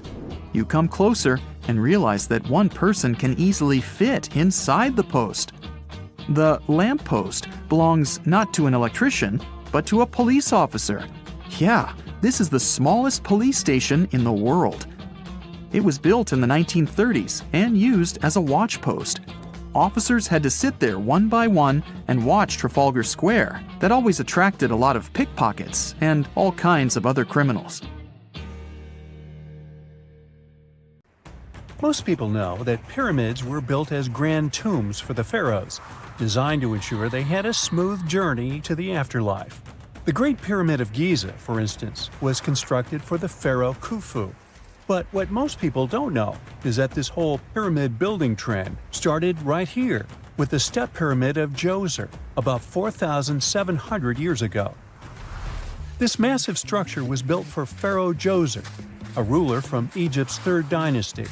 It rises 7 layers high above the ground and stands about 200 feet tall. We think of it today as a phenomenal architectural project. But for ancient Egyptians, the step pyramid of Djoser turned out to be more like a massive experiment, a trial run, if you will, to perfect their building skills before they moved on to even more ambitious pyramids. Reaching new heights is super exciting, but the real mystery is what is going on below the ground. In this pyramid's underground labyrinth, there is a network of tunnels stretching about 3.5 miles long. And some researchers believe these tunnels might have been part of a sophisticated water system that could completely change what we think about pyramid construction. Let's talk about this massive complex located in Saqqara. Surrounding the pyramid, there's what's known as a dry moat, a continuous trench that is up to 164 feet wide and almost 2 miles long. It forms a sort of rectangular shape around the pyramid. This trench has an average depth of about 65 feet. Now, if you were to add up all the earth and rock they dug out to create this moat, it would be about 10 times the volume of the step pyramid itself. For the longest time, people just assumed this trench was nothing more than a huge quarry, a place where they dug up stone and clay to build the step pyramid. Makes sense, right? But when you take a closer look, it doesn't add up. The trench is too narrow and deep to be practical for mining, and its layout doesn't match anything we know about ancient Egyptian quarrying methods. Plus, some sections of the trench are actually covered with a rocky ceiling, which would have made it nearly impossible to use as a quarry. Another theory suggests that the dry moat had some kind of spiritual significance. Maybe it was a sacred place, where souls of nobles gathered to serve the late king in the afterlife. There are even niches in the walls that work as a hint at this spiritual function. But most researchers believe that this purpose likely developed much later, long after the complex was built for Djoser. So what was the moat really designed for? In 2020, a researcher came up with a pretty intriguing idea. It is possible that this trench was actually designed to collect and manage water, especially after heavy rainfalls. Now, that makes sense when you consider the location. The moat sits in an area that could easily have been flooded by runoff water from nearby plains. This could also explain why the trench wasn't used for new graves until much later when the climate became drier and less prone to flooding. The story becomes even more intriguing as this trench appears to be part of a larger, more complex hydraulic system within the Djoser complex. It is like the trench has several compartments, carefully carved out of the rock and connected by tunnels. These compartments likely served as a part of a water treatment system, where water would flow from one compartment to the next getting cleaner as it moved along. Now, here is where things start to tie into the pyramid itself.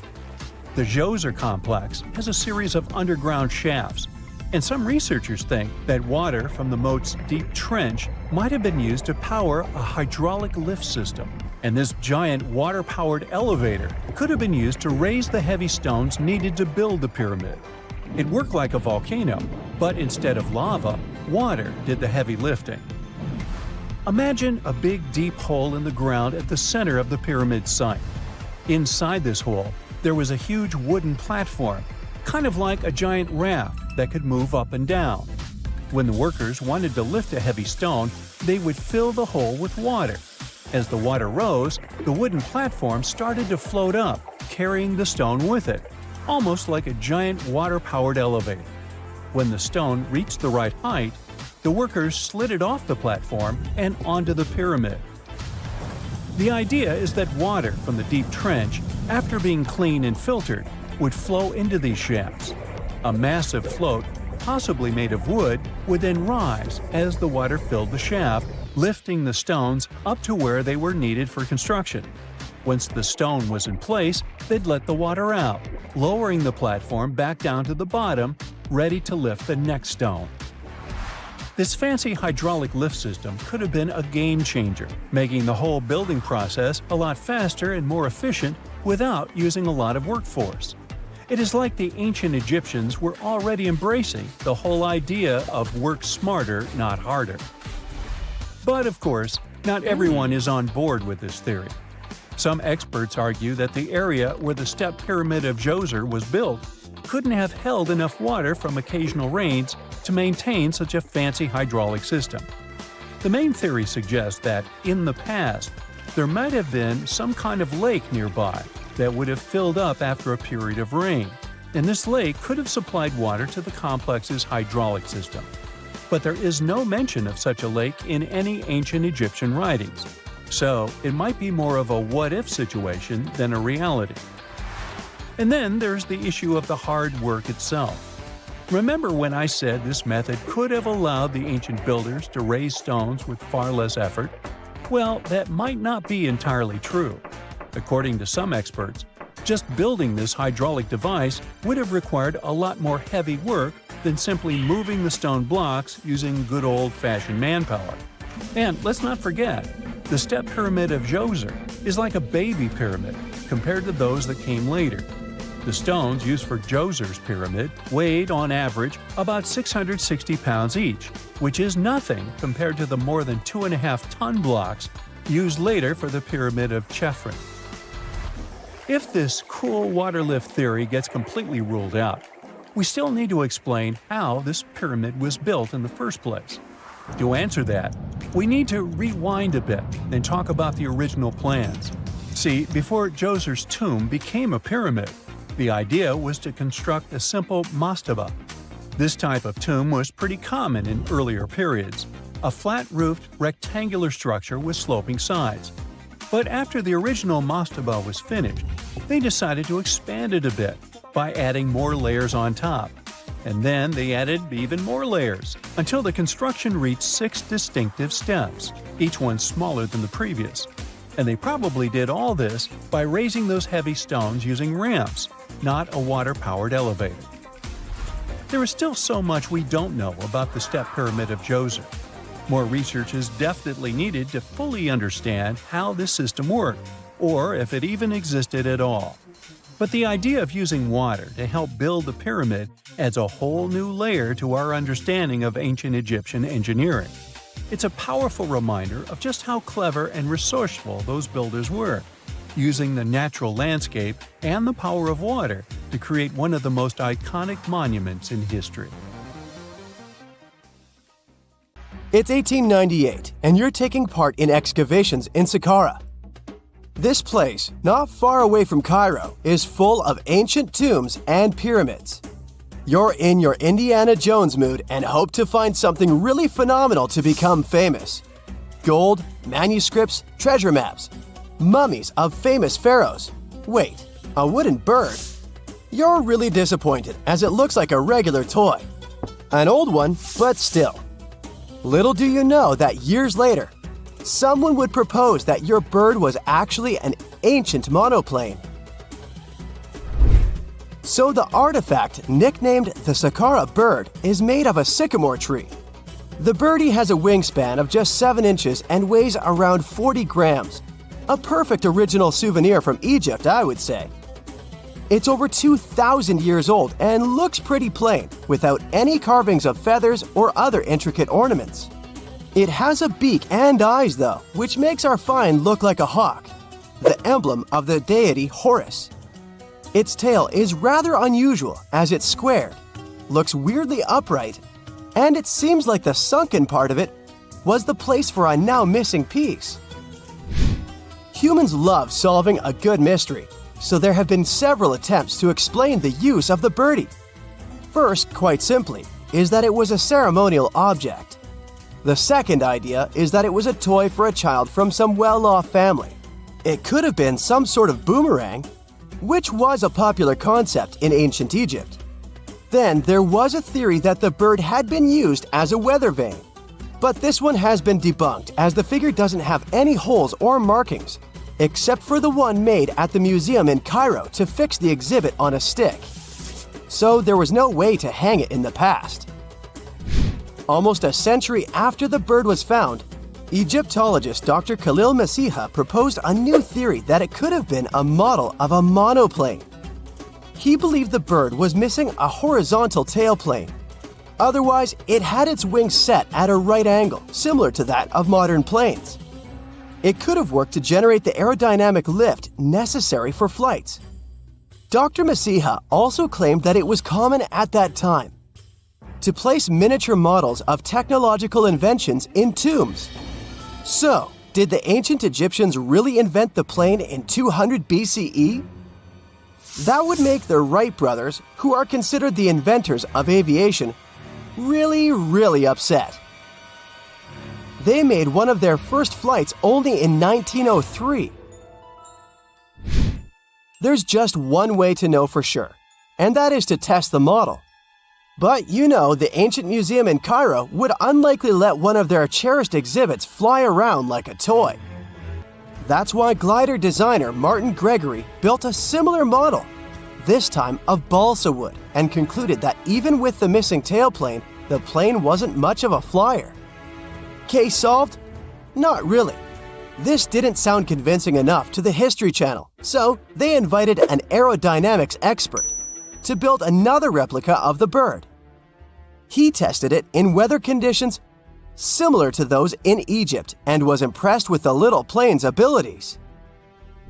So, if they did invent the prototype of a plane back in the times of pharaohs, it would be a good example of an oupart.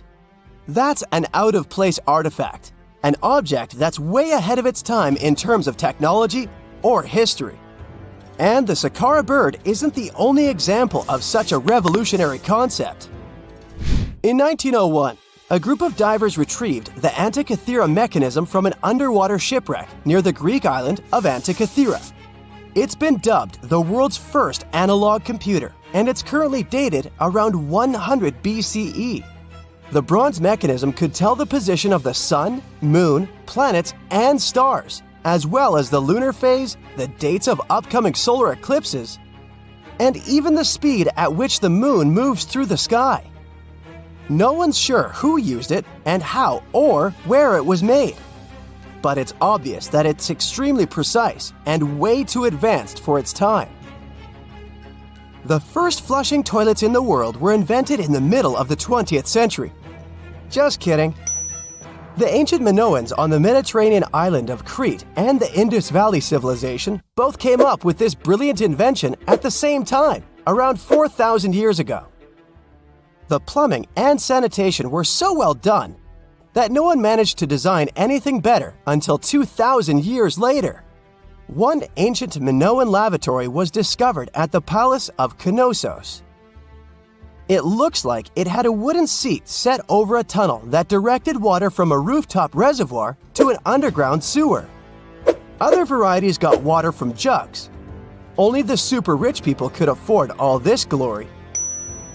So if you wanted to shop for real estate back then, The flushing toilet would be a telltale sign you were in the rich neighborhood. Automated doors became a cool, seemingly new invention back in 1931. But the technology behind them is actually much older. Think the 1st century CE old. Mathematician and engineer Pharaoh of Alexandria came up with a hydraulic system to open and close temple doors. To bring it into action, you need to light a fire to produce heat. There was a brass pot under the fire, half filled with water. The inventor connected the brass pot to containers that acted as weights. When the fire was burning, the water moved into the containers. They went down and pulled the ropes. It was nothing like a supermarket door that opens in front of you before you even have time to think. Pharaoh's door took hours to open, and there was no way to stop the process. That's why they only opened the doors once a day before people entered the temple, to add some mysticism at the temple during ceremonies. Spooky. Looks like the first ever battery was invented in Baghdad around 2,000 years ago. A German archaeologist found this oval-shaped clay jar in 1938. Scientists are still not sure what purpose it served and who exactly invented it. There is a theory that it was used for electroplating objects with precious metals. When they filled it with a weak acid like vinegar, the battery produced around 1 volt of electricity. Another theory says it was a vessel for sacred scrolls. Would you like to buy contact lenses designed by Leonardo da Vinci himself? In 1508, he invented a glass lens with a funnel on one side. You were supposed to wear it with water inside to improve your vision. Sounds a bit uncomfortable, doesn't it? So, around a century later, French scientist René Descartes decided to improve the idea and make the cornea contact the future lenses. Contacts because they contact your eyes, get it? The glass tube with liquid did help improve vision, but blinking was sadly impossible. 2.5 centuries later, new technologies in the glass industry let scientists design contacts that would fit in the eye and even let the wearer blink. Thanks, guys! Still, those lenses were made of heavy blown glass and didn't let the eye breathe. About 50 years later, contacts became plastic, lightweight, unbreakable, and scratch-resistant, but still covering the entire eye.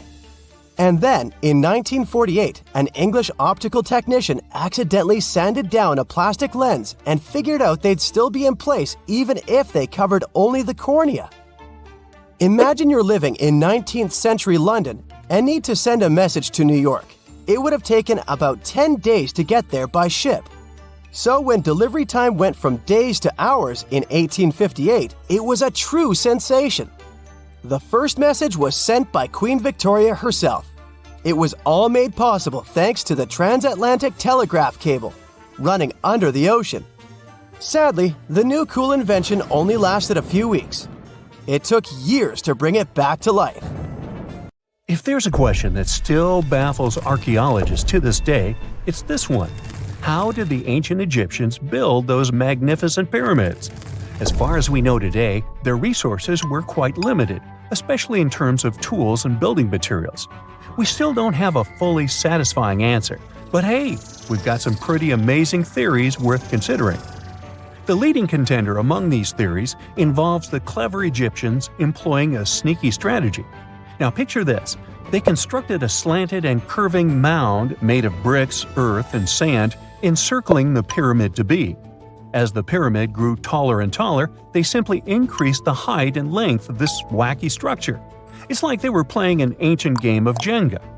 Now, how did they get those massive stone blocks up there? Well, according to the legendary ancient Greek historian Herodotus, they used sleds, rollers, and levers. It sounds like they turned construction into a supersized game of tug-of-war. And guess what? Herodotus also claimed that the Great Pyramid, you know, the one from Giza, the granddaddy of them all, took a whopping 20 years to build. There's more. Herodotus also dropped a mind-boggling number on us. 100,000 men were supposedly involved in this pyramid extravaganza. Did they hire the entire Egyptian population? Well, it might not be as far-fetched as it sounds.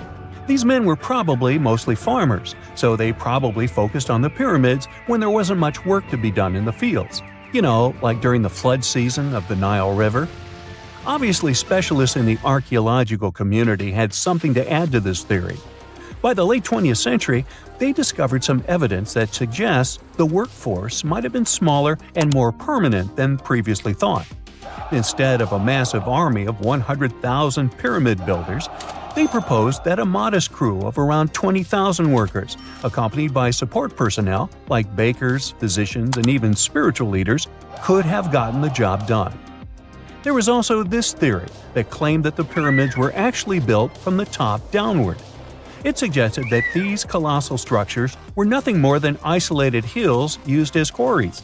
The stones were supposedly drawn from these hills, and over time, competing engineers took charge and transformed them into the iconic pyramids we know today. Now, before you dismiss this theory as a wild fantasy, some folks thought it wasn't completely crazy. After all, there are instances where isolated hills exist, so maybe this theory had a tiny glimmer of truth. Whether it involved ramp building or ingenious work schedules, one thing is clear. Those pyramids have definitely left their mark on history and on our imaginations. Now, speaking of ancient Egyptian mysteries, there's this gigantic unfinished obelisk sitting in ancient Egypt, and scientists are trying to figure out how it was shaped. Now, some people suggest that our industrious ancestors used handheld pounders to get the job done. One expert has a different take on the matter, though. He argues that if we take a closer look at the pattern left behind by the shaping tool, we'll notice something peculiar. The walls of the trenches surrounding the obelisk display a neat and even pattern, which is pretty unlikely if they were pounded away by mere mortal hands. According to this expert, those horizontal striations are usually the result of a tool that takes breaks while removing material, leaving its mark on the surface. But wait, there's more. Imagine the tool being rocked back and forth against the trench walls, clearing away the waste to keep the trench from narrowing. Well, in that case, the tool might have left some funky horizontal striations where it was pressed against the sidewall. This sounds like some fancy technology at play, don't you think? And guess what? The dynastic Egyptians probably didn't have access to that kind of know-how. Another famous Egyptologist from way back also uncovered a bunch of core drills during his adventures. Although the actual drill bits are missing, his collection houses these particular core remnants made of limestone, alabaster, and even granite. These constructions aren't the only amazing thing the ancient Egyptians left behind, though. As it turns out, the Egyptians were the genius minds behind the creation of the handheld mirror. Yeah, that little mirror you use every day to check yourself out. But here's the twist. These mirrors are like pieces of art. They were decorated with inscriptions and figures. But that's not all. The Egyptians had a serious concern with their appearance. They knew the importance of personal hygiene and looking fabulous. So, in their quest for pearly whites, they invented toothbrushes and toothpaste. Dental problems were pretty common back then, and their smiles weren't exactly all white. Dentistry wasn't their strongest suit, you see. Maybe their minds were distracted by all that pyramid building. So that doesn't mean those ancient toothpaste recipes weren't amazing. One delightful concoction included rock salt, mint, dried iris petals, and pepper. Some brave dentists in the 21st century tried it out, and it worked pretty well. Ground-up ash was also used in another recipe to create a tooth cleansing paste. Mint was missing, so that didn't do much for their breath. That's when the genius Egyptians came up with the world's first breath mints. They made tablets from heated spices like cinnamon, and they mixed it with honey. Now, let's shift gears to home decor, Egyptian style. They surely took ornamentation to the next level. While the concept of decorating furniture started in Mesopotamia, the Egyptians cranked it up a notch. They went all out with different colors of ink and even developed various weights of paper. Oh, and let's not forget about those cute little area rugs we all have in our homes today. Guess who came up with the idea? Yep, the Egyptians. They used the versatile papyrus plant to make those cozy rugs. And speaking of trends, the Egyptians loved their knickknacks. They had an assortment of small figurines in the shapes of cats, dogs, and people. These statues were made from various materials, like simple sun-dried mud to the ultimate bling of gold. It all depended on how loaded you were. The Egyptians were also all about farming, and they knew that clean water was crucial for their crops and animals. That's why they came up with some nifty inventions and techniques to make sure their land was fertile and their plants were happy. First off, they had the genius idea of using ox-drawn plows. They had two types of plows, heavy and light. The heavy plow would strut its stuff, cutting deep furrows in the soil, while the lighter plow followed behind, fluffing up the earth. But they didn't stop there. After plowing, the Egyptians would break up clumps of soil and sow the rows with seeds. To give those seeds a good old squish into the furrows, they'd march their livestock across the field, effectively closing up the furrows. But hey, all that hard work would be pointless if their seeds were as dry as the Sahara. That's where irrigation comes into play. The Egyptians were so good at it that other cultures, like the Greeks and Romans, couldn't help but copy their techniques. Now let's switch gears and talk about the marvelous architecture of ancient Egypt. These folks weren't just skilled farmers, they were also architectural maestros. They built these fancy canals to carry water to farms and villages, and boy, did they know how to make those canals look pretty. Just imagine strolling along a canal lined with ornate structures. The Pharaoh Ramesses the Great was quite the overachiever when it came to construction. One of his mind-blowing creations was the construction located at Abu Simbel. This building was designed so that twice a year, the sun would shine directly into it and illuminate the statues of Ramesses. And let's not forget about the corbelled arch. Without this architectural gem, we'd be missing out on some mind-boggling structures like the Great Pyramid. The Egyptians knew how to make things stand tall and proud, thanks to their engineering and construction wizardry. They built grand halls and inner sanctums that make your jaw drop. And some of these temples doubled as astronomical observatories. For more than 3,000 years, the gold mask of Pharaoh Tutankhamun stayed hidden in the Valley of the Kings. This artifact, which stands about 21 inches tall, shows how skilled and artistic the ancient Egyptians were. But nobody expected that X-rays would reveal its biggest secret.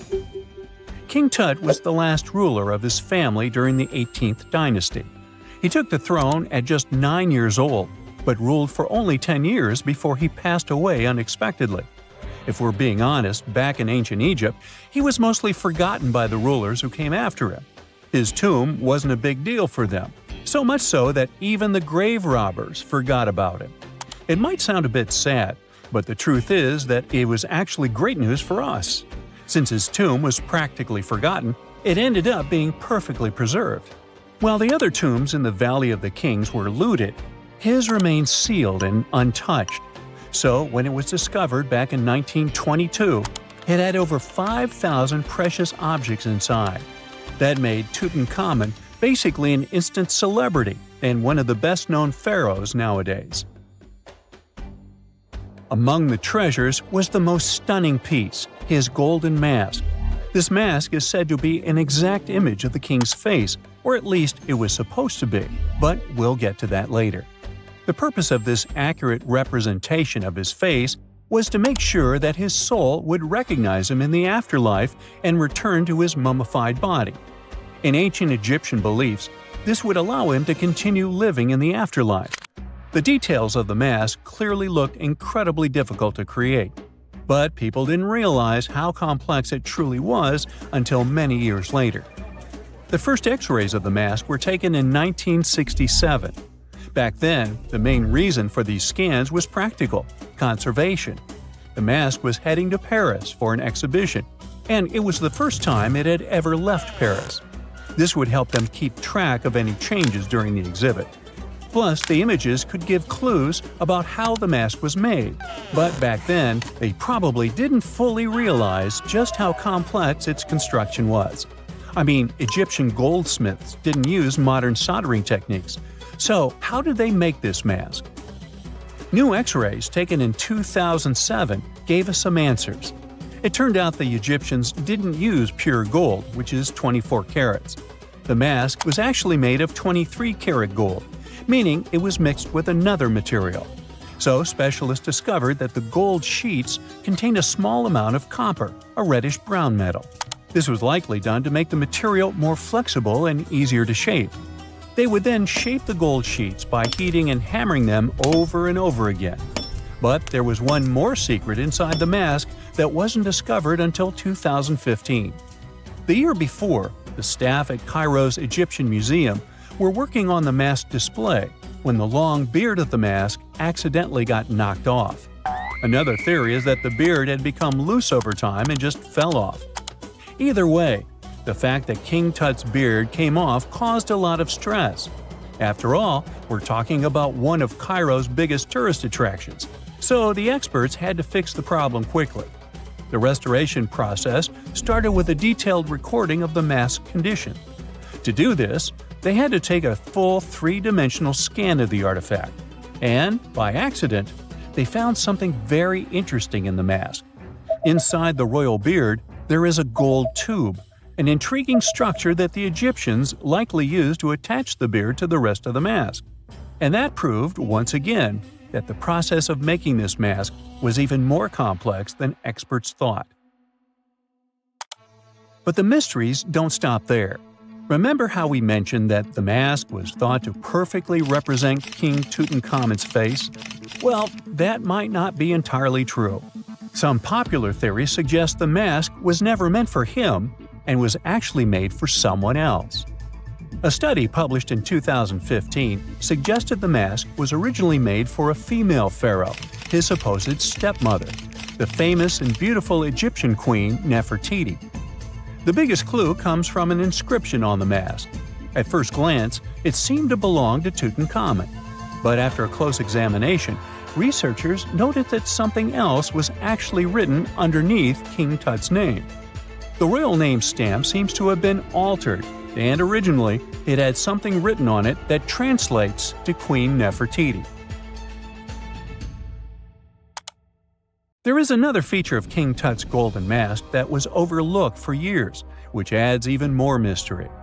As we mentioned earlier, experts believe he wasn't respected much by the pharaohs who came after him. And one of the clues that made archaeologists think this is the pierced ears on the mask.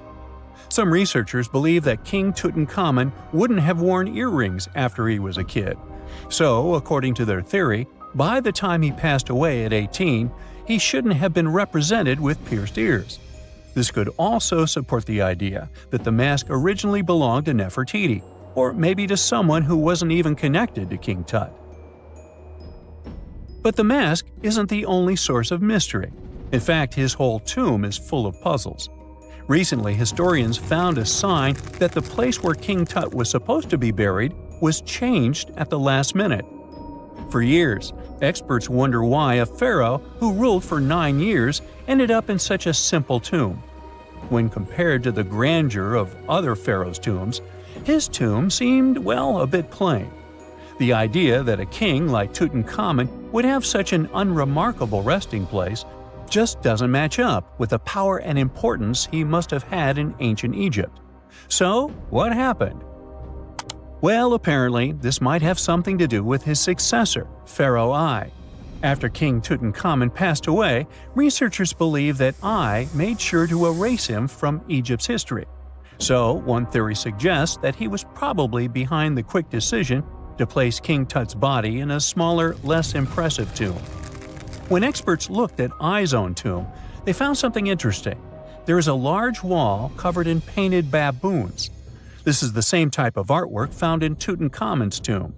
It seems like the same person might have chosen the artwork for both tombs. Now, the design and decoration of the two tombs are almost identical, suggesting there was a shared hand behind both. But there is one key difference. I's tomb is fit for a king. It's much bigger and more impressive, even though the style and artwork are similar to what you see in Tutankhamun's tomb. So the theory suggests that I decided what went into both tombs. Since Tut passed away unexpectedly at a young age, his grand tomb wasn't finished in time. Normally, pharaohs start building their tombs while they're still alive to make sure everything is perfect. But Tut passed away when he was just 18, so there wasn't enough time. I may have taken advantage of the situation, ordering a smaller tomb for Tut and keeping a larger one for himself.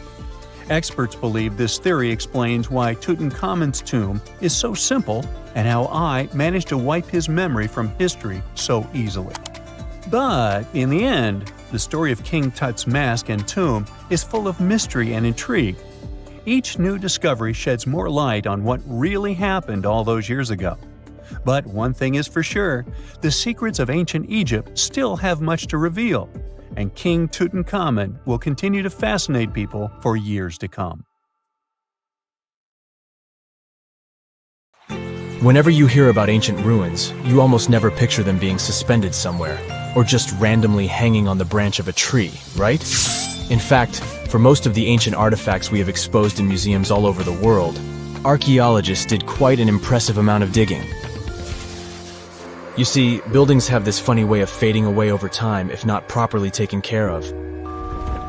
Sometimes we need to reuse some building materials, so an older construction may be sacrificed in the process. Other times houses are abandoned, and once they are exposed to the elements on the surface, like rain or sunlight, they don't really stand a chance. Some just simply crumble away due to good old erosion. So the only way a piece of architecture can survive the test of time is if it's somehow gotten buried deep down. Now, how did they end up buried in the first place?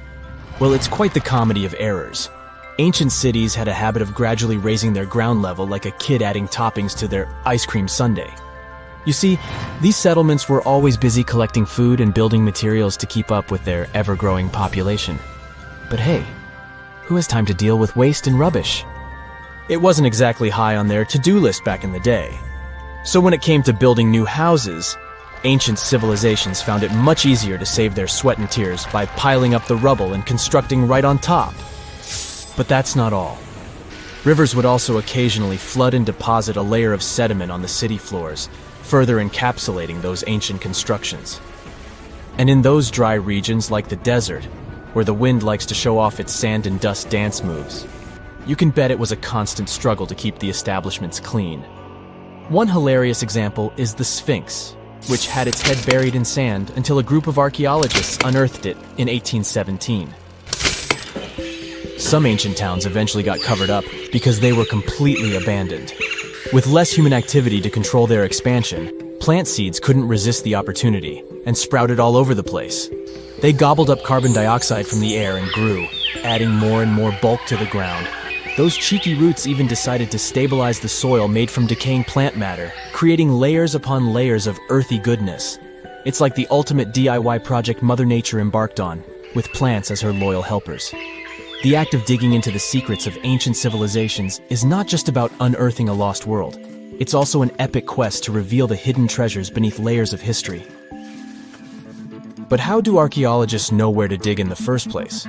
If everything is covered in layers upon layers of sediments, debris, and plant roots, they must have some sort of system they rely on before embarking on a new project, right? For starters, they're not always the ones suggesting an archaeological dig in a certain location. Let me explain. Let's say you're a contractor and you want to build a new fancy apartment complex in your city. Some local legislations have certain requirements before your project can start, though. For instance, before anyone starts building on a piece of land, they might need to bring in specialists to check the soil. These clever folks can be archaeologists, geologists, or paleontologists, and they need to keep an eye on things during development. If any artifacts or ecofacts, fancy word for organic remnants, are discovered, these experts swoop in to excavate and study them. But what about sites that have nothing to do with bulldozers and yellow hats? Archaeologists have more than one trick up their sleeves when it comes to locating ancient hotspots. They dive deep into historic records with a healthy dose of detective work. By sniffing out old documents and maps, they can piece together the puzzle of human activity in a specific area. If a site has been visited before, it's even better. Finding records of past excavations or historical accounts can give archaeologists lots of information on where to continue their treasure hunt. Before archaeologists start swinging their shovels, they engage in a bit of a visual scan mission.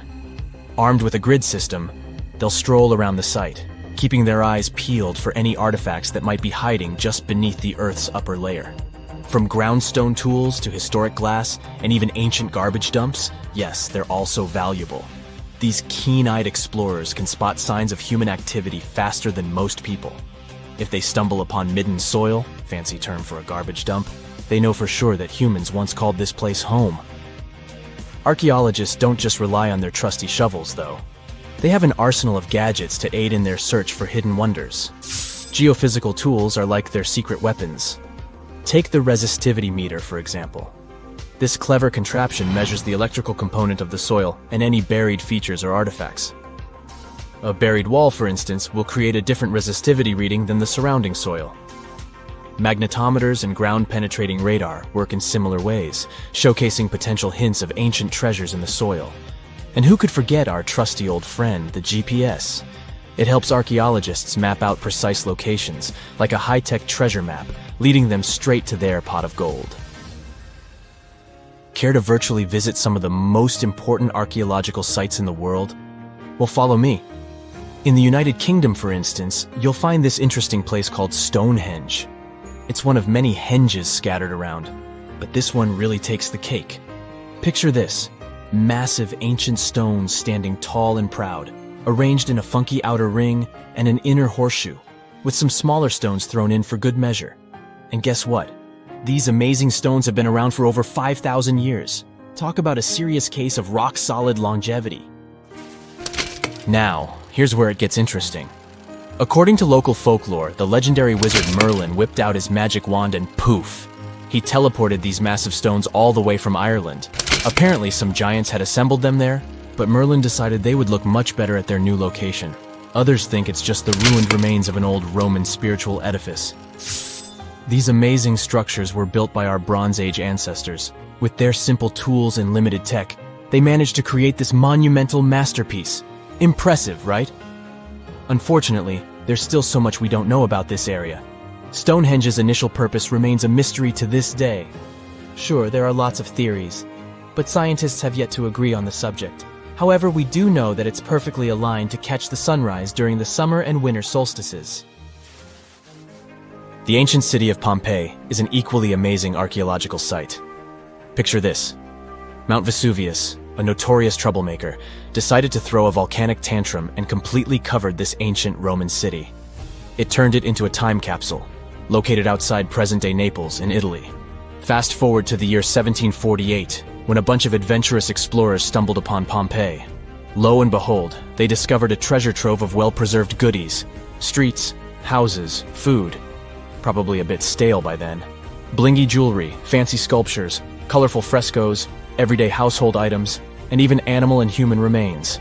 It was like an epic archaeological party. From the looks of it, Pompeii had it all. Fancy houses and villas, a massive 20,000-seat arena, cute little artisan shops, hangouts like taverns. And let's not forget the saucy spots like those luxurious bathhouses for some intense pampering. There's also the sanctuary of Apollo, where people used to gather for their daily dose of worship.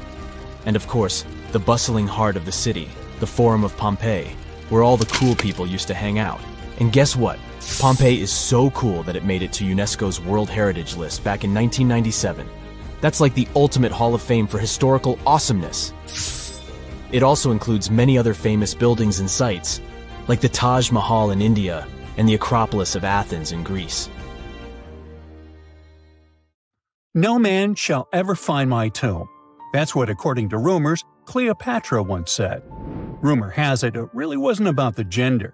She wanted no living soul to disturb her, and I think she meant that no human would ever discover the location of her grave. But, surprisingly, it was indeed a woman who was closer than anyone before to finally discovering the Queen's resting place. Meet Kathleen Martinez Berry, a criminal lawyer turned archaeologist. She got so intrigued with Cleopatra's story that she packed her bags and went to Egypt with no official support and even no permission from the authorities.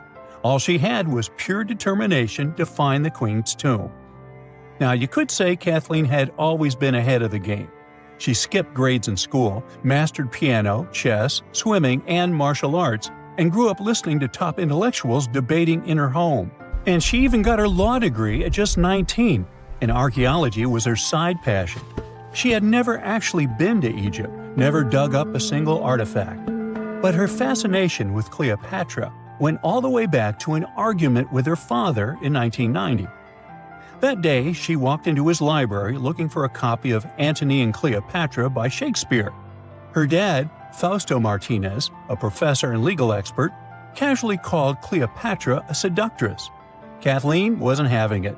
She fired back, arguing that history had been totally unfair to Cleopatra.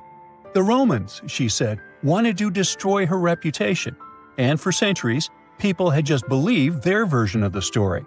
The debate went on for hours, and in the end, her father admitted maybe he had judged Cleopatra too harshly. That conversation changed everything for Kathleen.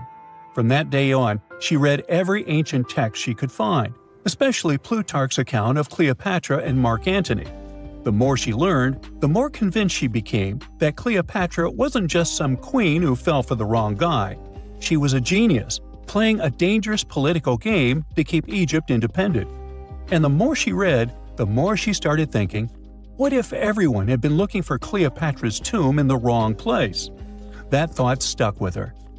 When she was caring for her second child, she earned a master's in archaeology. Multitasking.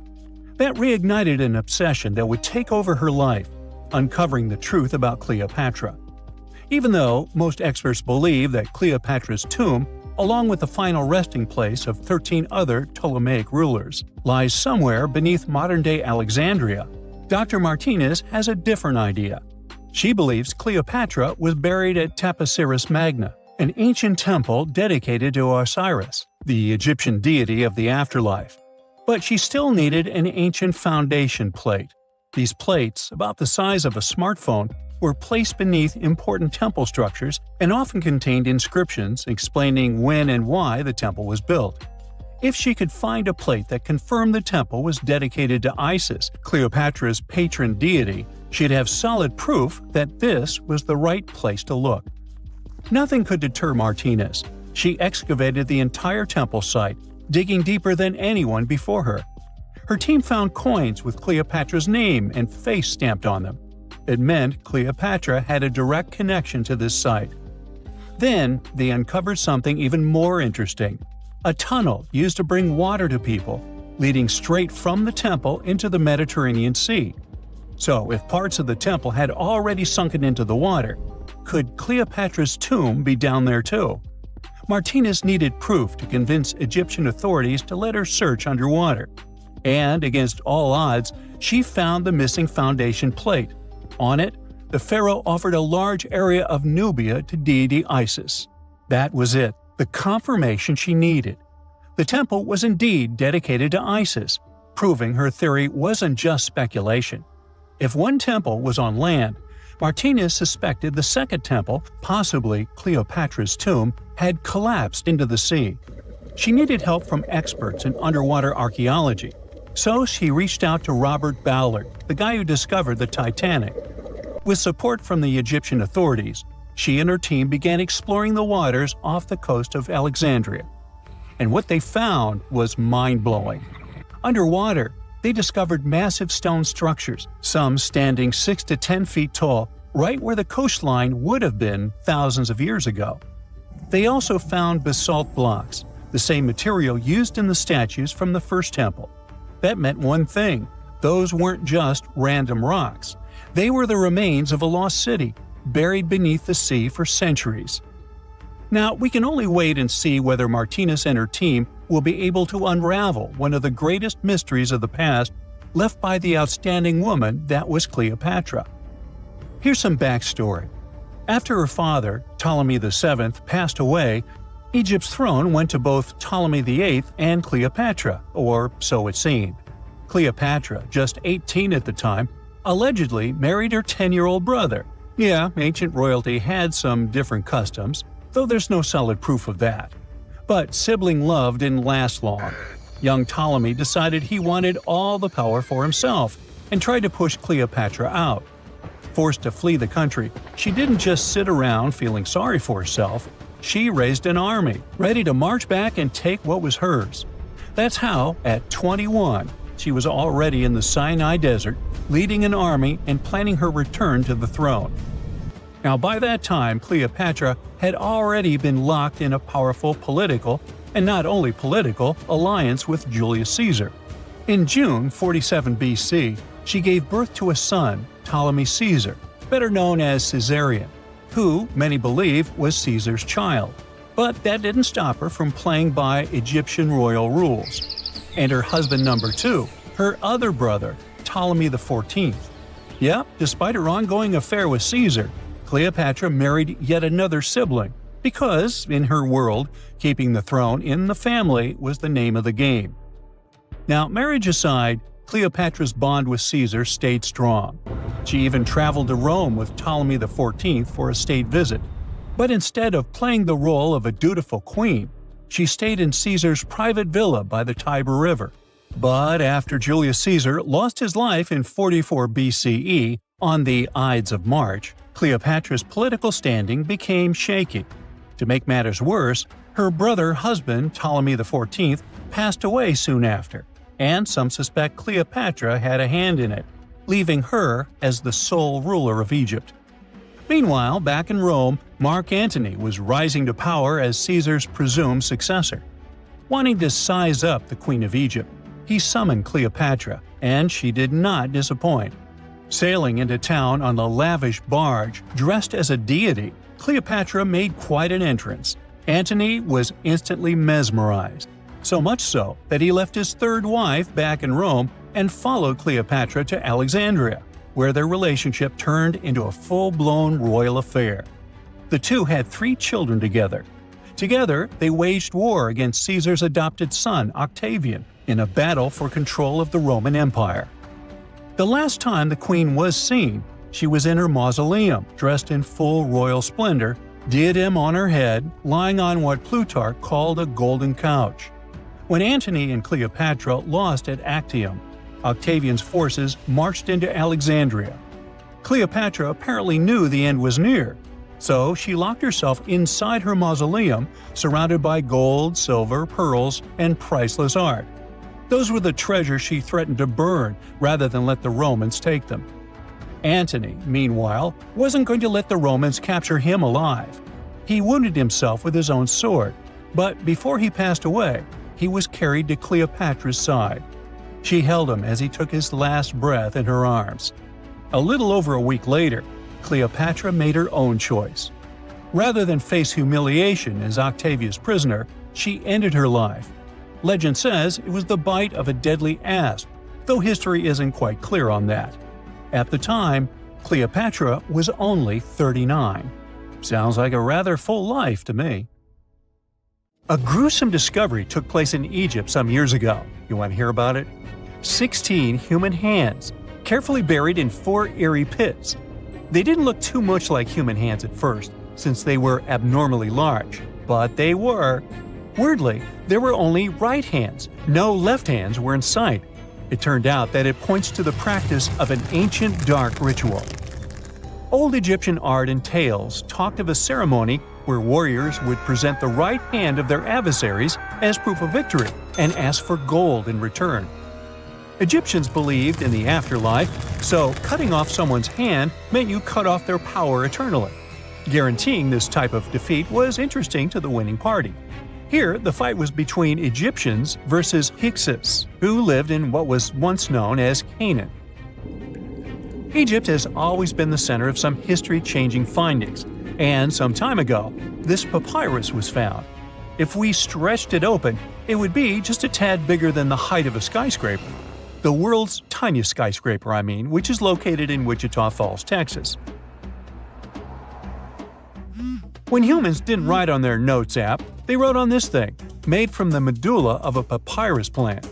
Around 2,000 years ago, ancient Egyptians wrote something reminiscent of a book where they describe most of their funerary traditions and their visions of the afterlife.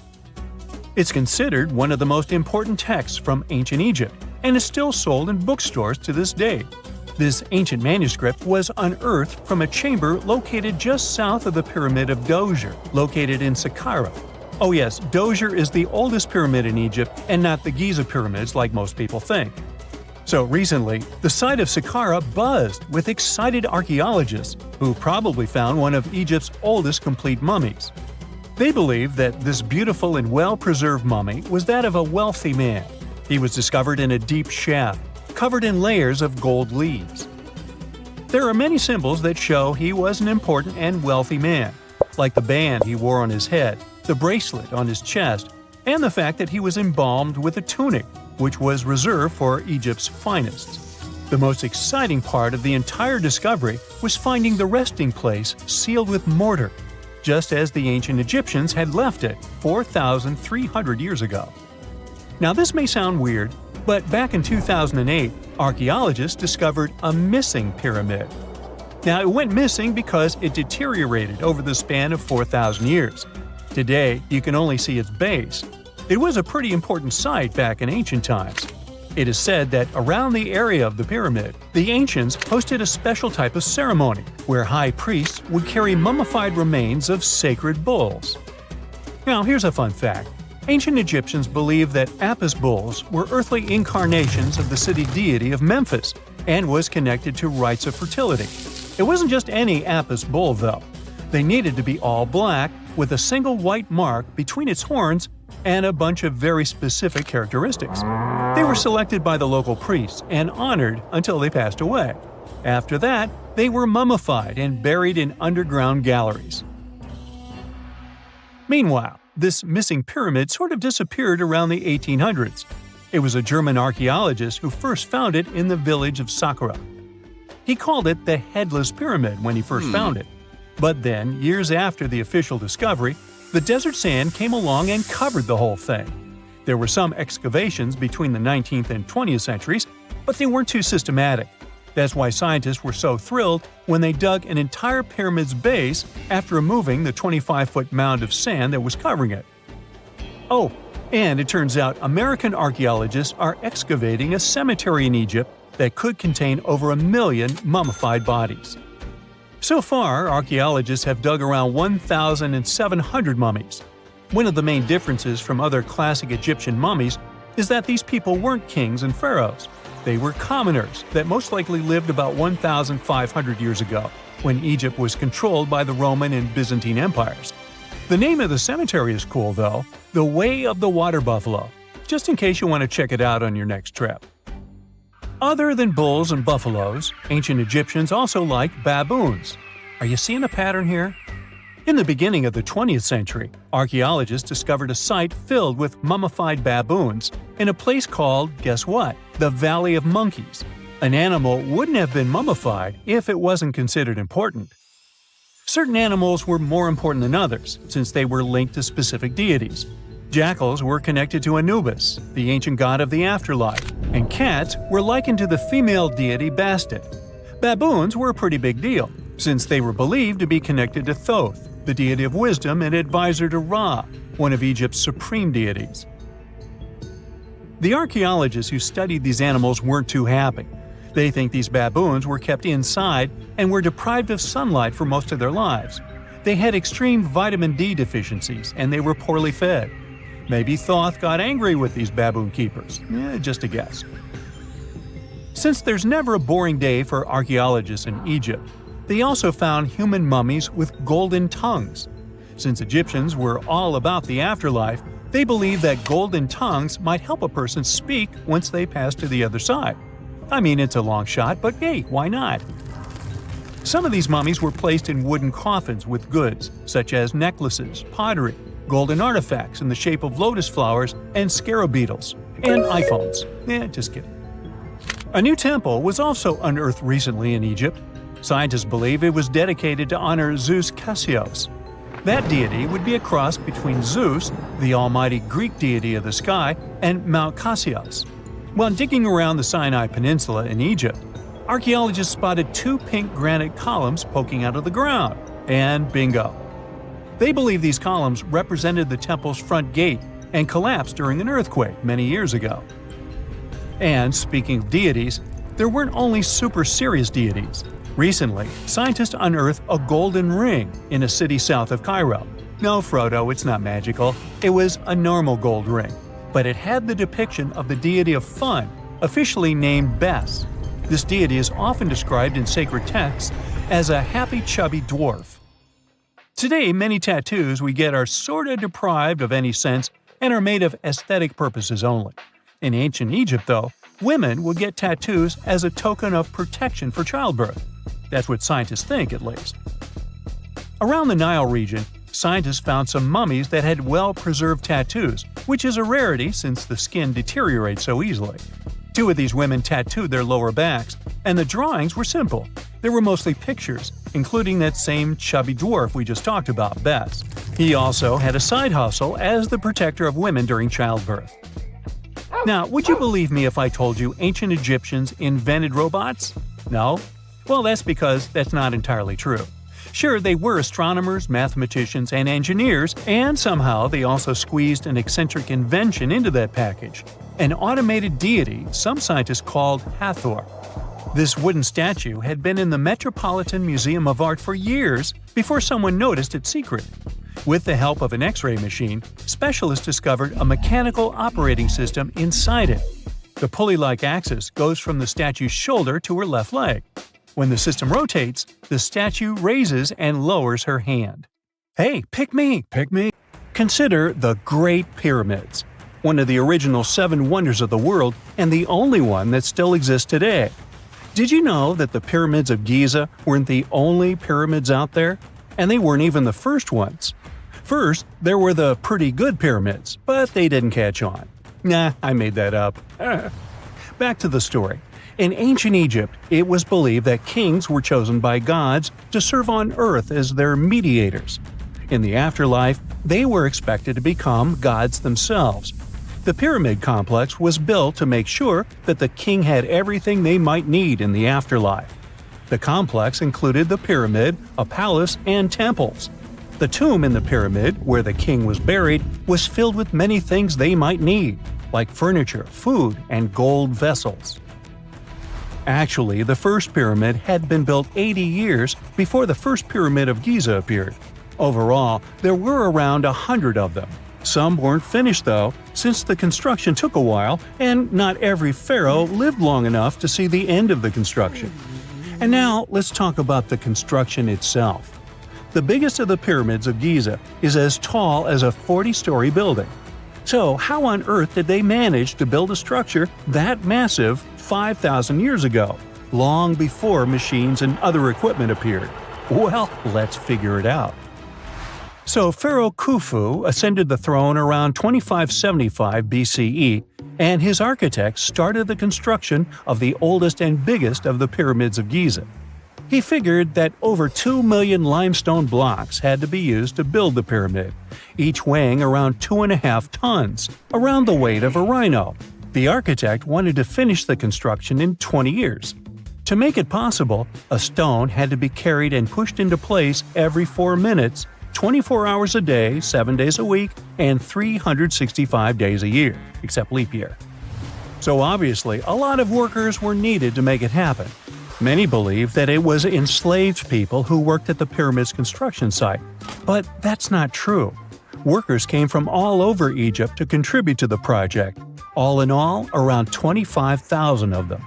The Egyptians were doing all kinds of work, starting with manual labor and crafting tools to administrative work. They all worked around 10 hours a day. They were housed and well-fed, and they were overall living a more comfortable life than an average Egyptian could afford at that time. Supposedly, the builders lived in a nearby temporary city and were a highly organized community with a strong leader. The pyramids seemed to be designed to align with the points on a compass, and their sides symbolized the rays of the sun. But back at that time, there were no compasses. Ancient Egyptians figured out the directions themselves and with amazing precision. To align the pyramids, they used 2 constellations. The construction site was arranged on the west bank of the Nile River.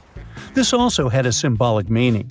Just like the sun sets in the west, life sets in the west as well. The second pyramid of Giza was for Khufu's son, Pharaoh Khafre. It's a bit smaller, but this one has the famous noseless statue of the Sphinx. Of course, originally it had a nose. I would tell you what happened to it, but it's still a mystery, and no one knows for sure. Sphinxes have the body of a lion and the head of a human. They were considered guardians of important areas.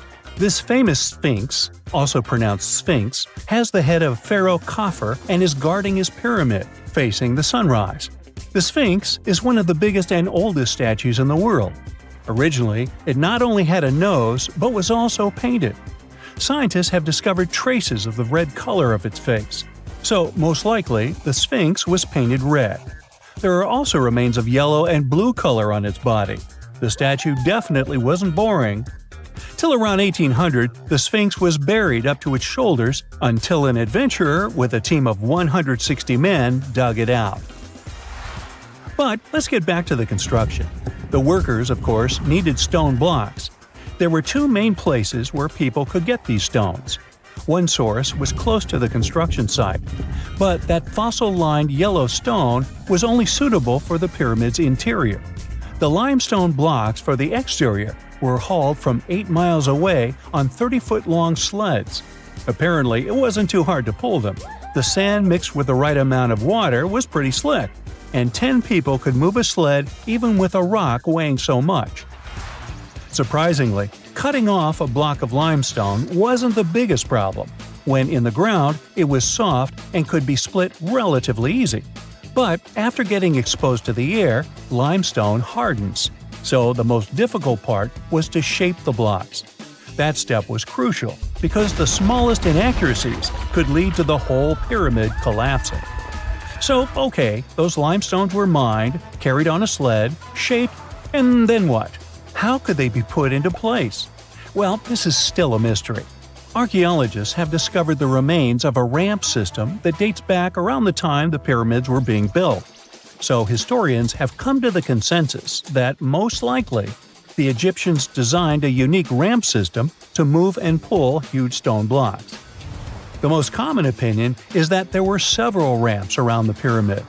There probably was a central ramp with 2 staircases on each side of it built over the pyramid stones. The ramp was growing as the pyramid was getting higher. People might have been walking up the stairs, pulling up stones on wooden sleds. But this is just one of the options. Other experts say that the ramps were around the pyramid, and some say that the ramps were inside the pyramid. Maybe we will never know for sure, and it'll forever remain a mystery. The exterior limestone of the pyramid was polished with sand and stone until it gleamed. On top, there was a gold and silver capstone, which glimmered over Egypt like a second sun. So, that's how it was 5,000 years ago. Now, about the interior. Surprisingly, there's not much inside the pyramid. Most of it is just solid stone with very little open space. But let's take a quick look inside. From the entrance, there are 2 stairways, one going down and the other going up. They take us to the chambers. There are 3 of them inside. Now, why is that? Apparently, throughout the whole construction, a burial chamber had to be prepared at all times, just in case a pharaoh kicked the bucket before the construction ended. So, separate chambers were built one after another as the construction progressed. The last of them was the main one. It's called the King's Chamber. It's the one where Khufu was resting. It's the biggest room at the very heart of the pyramid, and there's a big passageway leading to it. It was likely used as a kind of elevator to move granite up to build the interior. Granite was also used to make 5 stories of support beams to ensure that the pyramid didn't collapse. And we can see that it worked since it's been standing for centuries. Unfortunately, none of these chambers have hieroglyphs on the walls. If you want to see the writings, you should go to the decorated tombs near the pyramids. Those pieces of art are depiction of ancient Egypt's culture and daily life. The texts allow researchers to study their language and grammar. The treasures that once were in the pyramids have been taken by people. There are also many secret tunnels and passages inside the pyramids, but even today, no one knows the whole plan of the interior. Scientists have been sending little robots with cameras inside for many years, but there's still a lot we don't know about the pyramids. Now they're trying to use an X-ray to scan the pyramids from the outside, without going inside.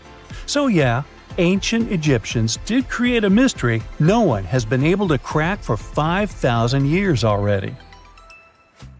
Imagine working 7 days a week on a large-scale construction site. You, along with thousands of others, carry millions of stone blocks and put them on top of each other according to a complex system. You work without modern construction equipment. You have no air conditioning or constant access to water. It's so hot outside that you can fry eggs on the road. You've been building the pyramid for decades, and now, when it's finally done, you enjoy the result of the colossal work of thousands of people. You're looking at a giant cultural monument of global value that will freeze in time and amaze people for tens of thousands of years. A few thousand years have passed. People in the 21st century see the pyramids and are like, wow, I can't believe humans have built this. Yeah, the people who built the pyramids wouldn't have appreciated such a theory. But actually, there are reasons to believe that people built it using some fantastic technology. From the outside, it seems the Great Pyramids are just big triangles of stone. People just put some heavy blocks on top of each other, and that's it. In fact, the design seems too perfect to be true. The pyramid consists of more than 2 million blocks.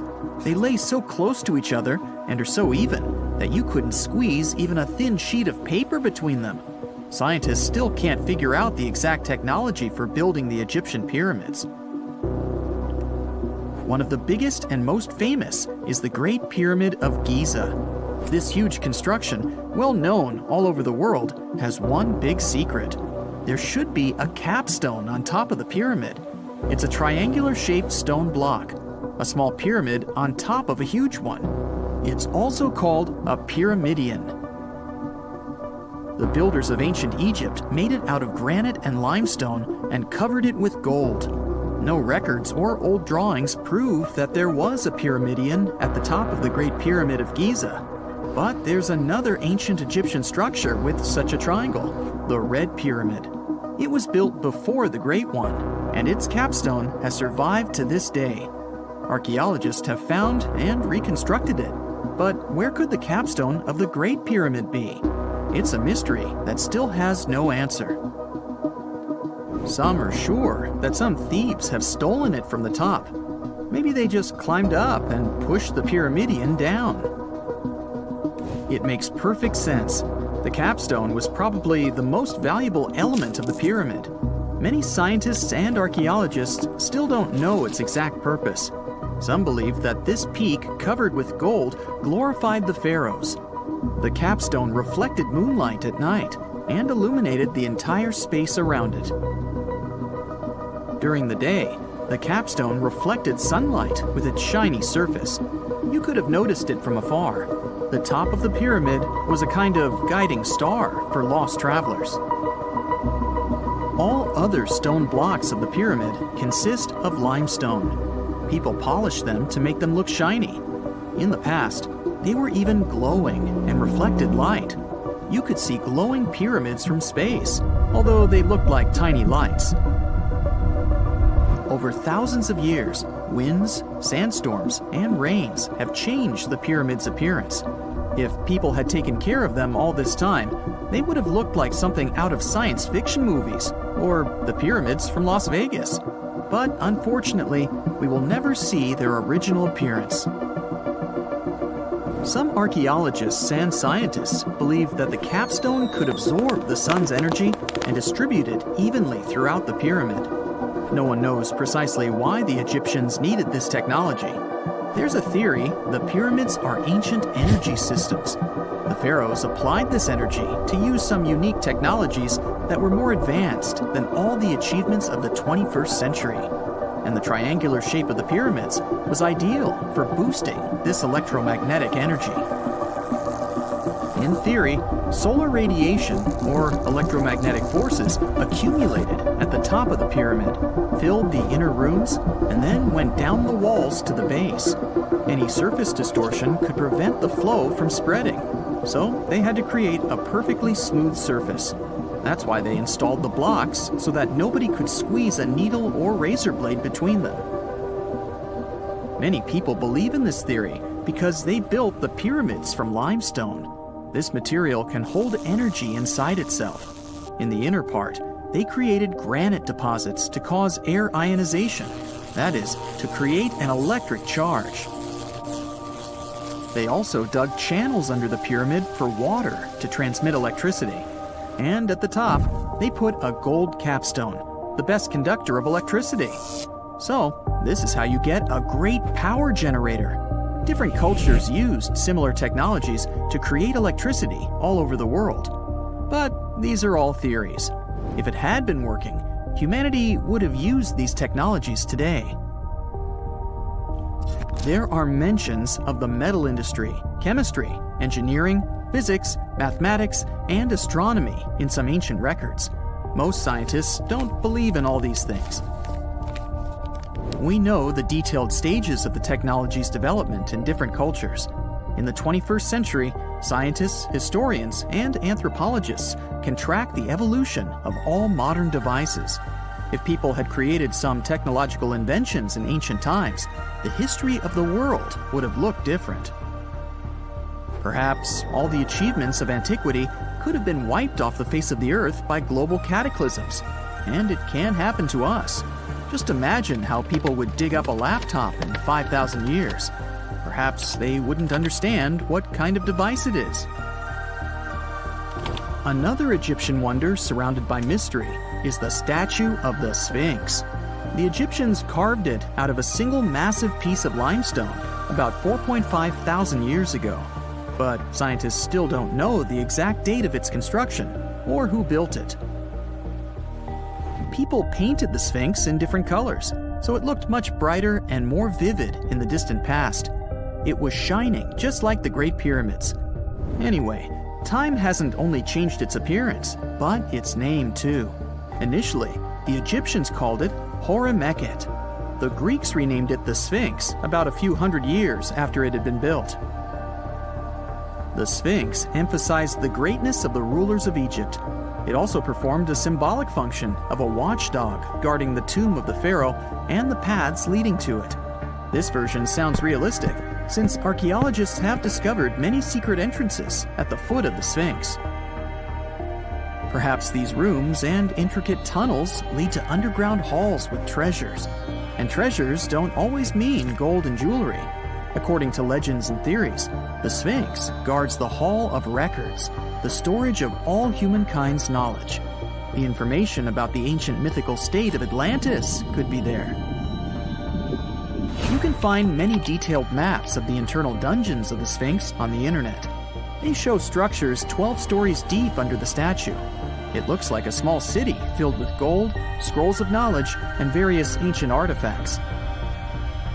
But don't believe all these maps. These are just theories. Several thousand years have passed, but people have very little information about it. Archaeologists know that there are still many strange and exciting things about the Sphinx that are still undiscovered. Some locals are afraid to research because they believe they can awaken something terrible from the underground depths. Therefore, it's mostly scientists from other countries who conduct the excavations. In 1998, scientists discovered strange tunnels leading to empty rooms under the Sphinx. They realized that some people tried to get there through tunnels in the past, and maybe those people took all the treasures that were there. One of the legends says that some powerful artifact lays beneath the Sphinx. Its technology can change the whole world, but the locals are hiding it because it can damage the planet. Some believe that you can find evidence of unknown technologies painted on the granite walls in the pharaoh's tombs. But most likely, these paintings and signs tell us the myths and legends of ancient Egypt. But what if Egyptian symbols and drawings are detailed instructions for using ancient technologies? What if the locals that lived at that time thought, people in the future won't be able to get energy themselves. Let's leave some detailed instructions for them. Anyway, there are many riddles and theories. In reality, the search for answers is a dangerous undertaking, since it's not easy to get into the underground halls. Excavations can ruin the structure of the entire Sphinx. any person inside the tunnels may get lost and never be able to find their way back. Besides, it costs a lot of money. Now, what would be awesome is if people could invent some device that could scan underground areas and show their detailed models.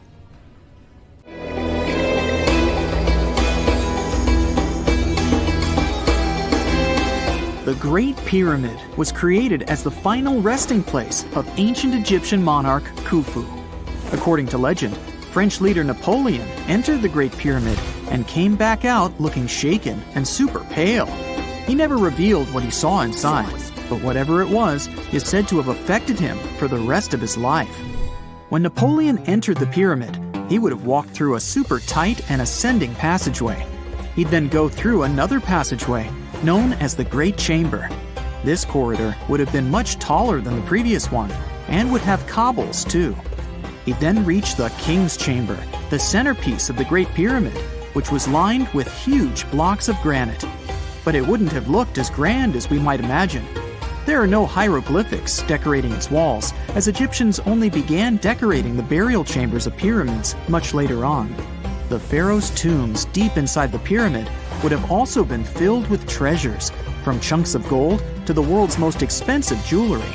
But this would have all been looted a long time ago. The only thing that probably would have been left in there would have been a huge sarcophagus, which would have once contained the king's mummy. He'd also have to walk past the queen's chamber. This room most likely didn't hold any queens though, as pyramids were usually only built for one person. There are mysterious tunnels leading from here. To this day, no one is really sure what they're there for. And that's not the only mysterious and creepy thing Napoleon may have encountered, as stories of pharaohs leaving ancient curses on pyramids go way back. Many pyramids had warnings written on the outside, telling of horrifying things that would happen to those who entered and disturbed the peace. We might not know what exactly Napoleon found in the Great Pyramid that scared him so much, but we know for sure what was found in Tutankhamun's tomb. Tutankhamun was an ancient Egyptian pharaoh who was only 8 or 9 years old when he took to the throne. He became a cultural phenomenon when his tomb was discovered almost completely intact in 1922. His pyramid sits in the Valley of Kings in Thebes, modern Luxor, which is in Egypt. Unlike the Great Pyramid, Tutankhamun's tomb was covered in beautiful wall decorations. The walls told the story of how he would travel to the afterlife through the underworld. Egyptians believed all people would have to take this journey, so they would fill their tombs with objects and paintings to help them get there. There'd also be spells painted on the walls. They believed this would help people pass over to the next realm. The journey would be pretty long, and for that reason, the ancient Egyptians would also fill the pyramids with food. Tutankhamun's pyramid was filled with 8 fruit baskets. They even found something called gingerbread fruit in there.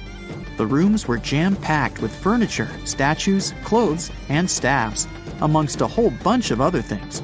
You'd likely find a lot of clothes and expensive jewelry in the pyramids as well. The ancient Egyptians wanted their ancestors to travel in style to the afterlife. They put Tutankhamun in his final resting place with over 50 pieces of clothing, all of the highest quality. There were tunics, scarves, gloves, and headdresses, and a ton of jewelry. Bracelets, pendants, necklaces, rings, and scarabs for protection were all found inside. Each of them was made of gold or precious stones. There were also fans made of ostrich feathers to keep the old pharaoh cool in the hot Egyptian sun. But the temperature inside the pyramids never actually went above 68 degrees Fahrenheit. The ancient Egyptians developed a super cool air conditioning system that we don't fully understand even today. Tutankhamun's pyramid also contained 130 walking sticks made from ebony, ivory, silver, and gold to help him on his journey. There were 3 chariots hidden away in case he got tired of all the walking. They also put 11 boat paddles inside, but there was no sign of any boat. The pyramids would be littered with the pharaoh's favorite scents and perfumes. During the excavation of Tutankhamun's pyramid, it quickly became clear that it had been robbed during ancient times. There was damage to doors and traces of oils left in empty jars.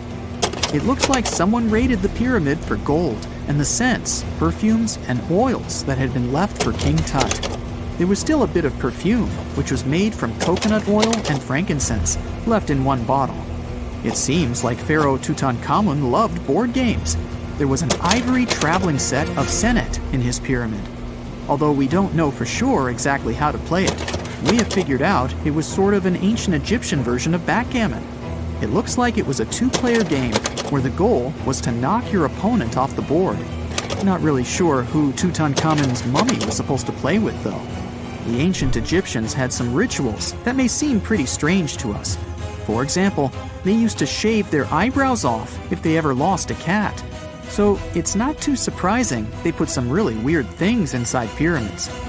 Archaeologists discovered a collection of mummified cats and scarab beetles in pyramids that date back more than 4,000 years.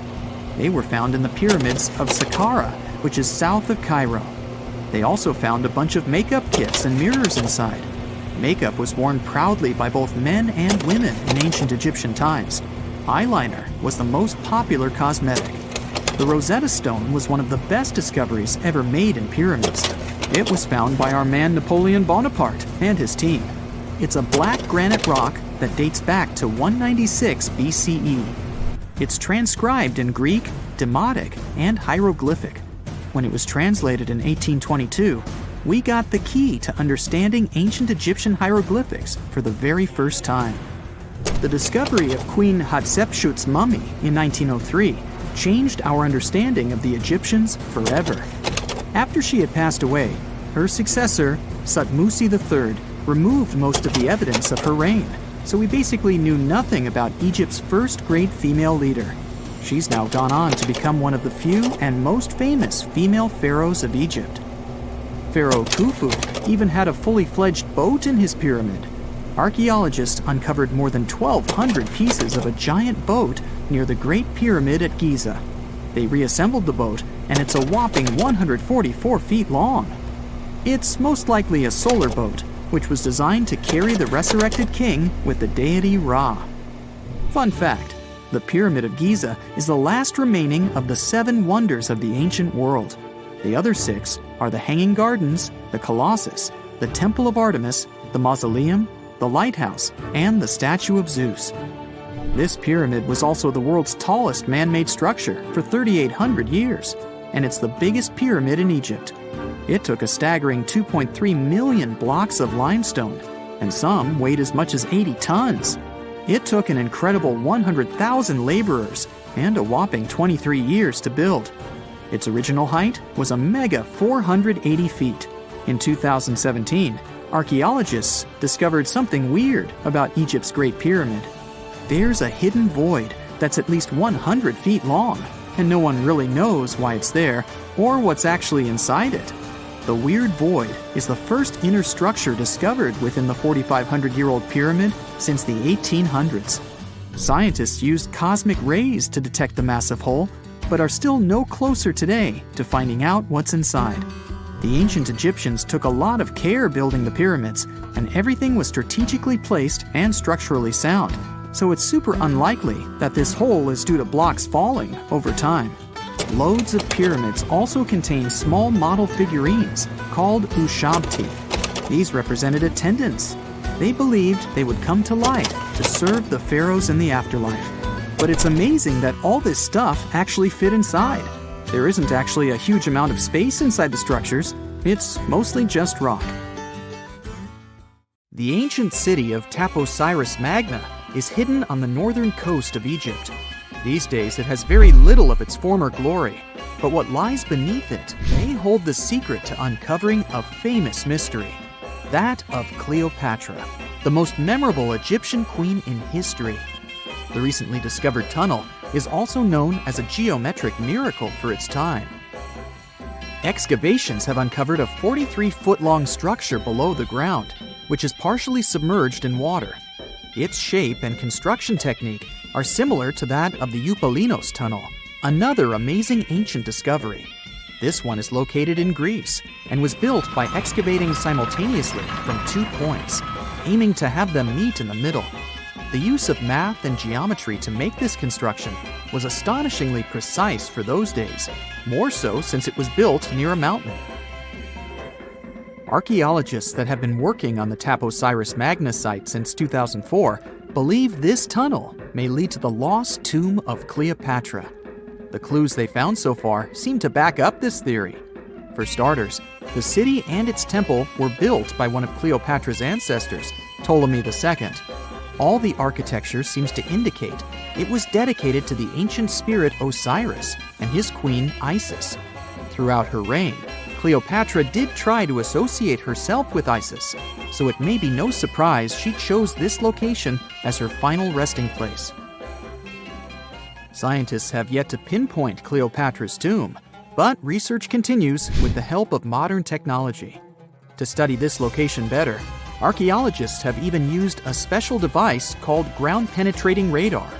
This tool allows us to analyze what lies beneath the ground without being intrusive. Since this tunnel is so old, research needs to be done very delicately. Seeing pictures of what's underground before you start digging is incredibly useful and has been done here since 2011. Finally discovering Cleopatra's tomb may help us piece together her story, especially what might have happened during the last portion of her life, which is still surrounded by mystery. We still don't know the exact cause of her passing. Some believe she may have let herself be bitten by a poisonous Egyptian cobra.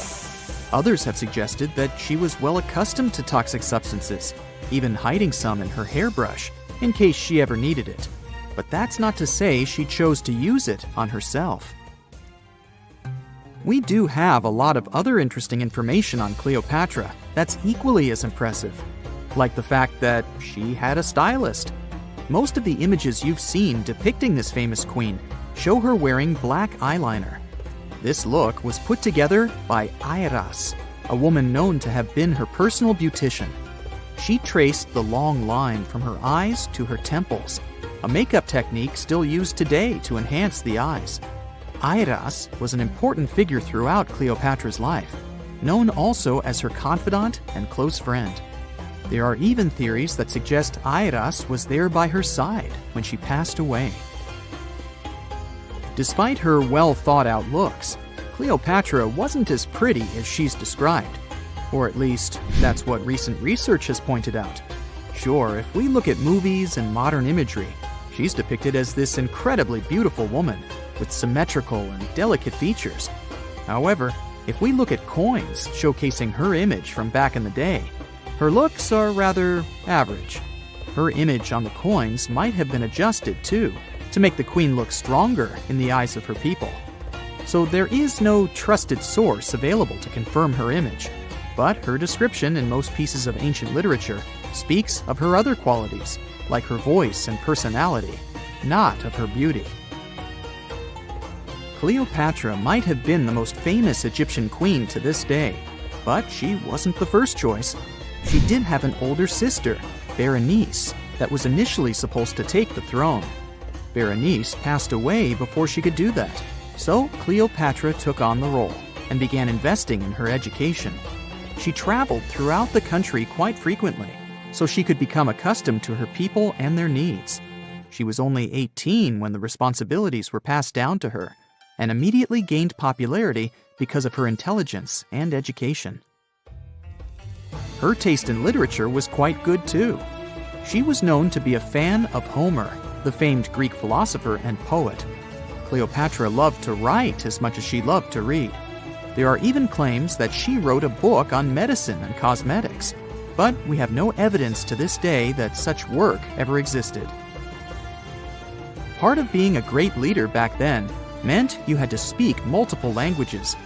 Cleopatra clearly understood that, and that's why she's rumored to have known many languages to varying degrees.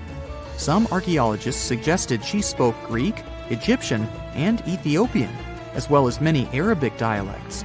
She might have even spoken Latin, but there's little evidence to support this claim. She might not have had angelic looks, but Cleopatra was really careful with the way she looked, even with her diet. She was known to have enjoyed simple meals, including a variety of fish. Since she lived close to the Mediterranean Sea, it's really no surprise. As a treat, she liked to eat stuffed pigeons, which she also served to her guests. Other dishes on the menu included vegetables and fava bean soup. Fruits and nuts weren't missing from her diet either, and she was also a big fan of honey. Recently, a team of experts has even tried to recreate her famous perfume. Think of it like the ancient equivalent of Chanel No. 5. Cleopatra was known to be a fan of luxurious scents, which she believed could even influence how people treated her when they met. The basis of this scent is myrrh, a resin gathered from a local tree. Other ingredients added to the mixture were also found back in the day, like cardamom, olive oil, and cinnamon. The results may not be quite as delicate as the perfumes we know and use today. Its consistency was way thicker, and the scent lasted way longer. When she was at the height of her power, Cleopatra might have been the richest person in the world.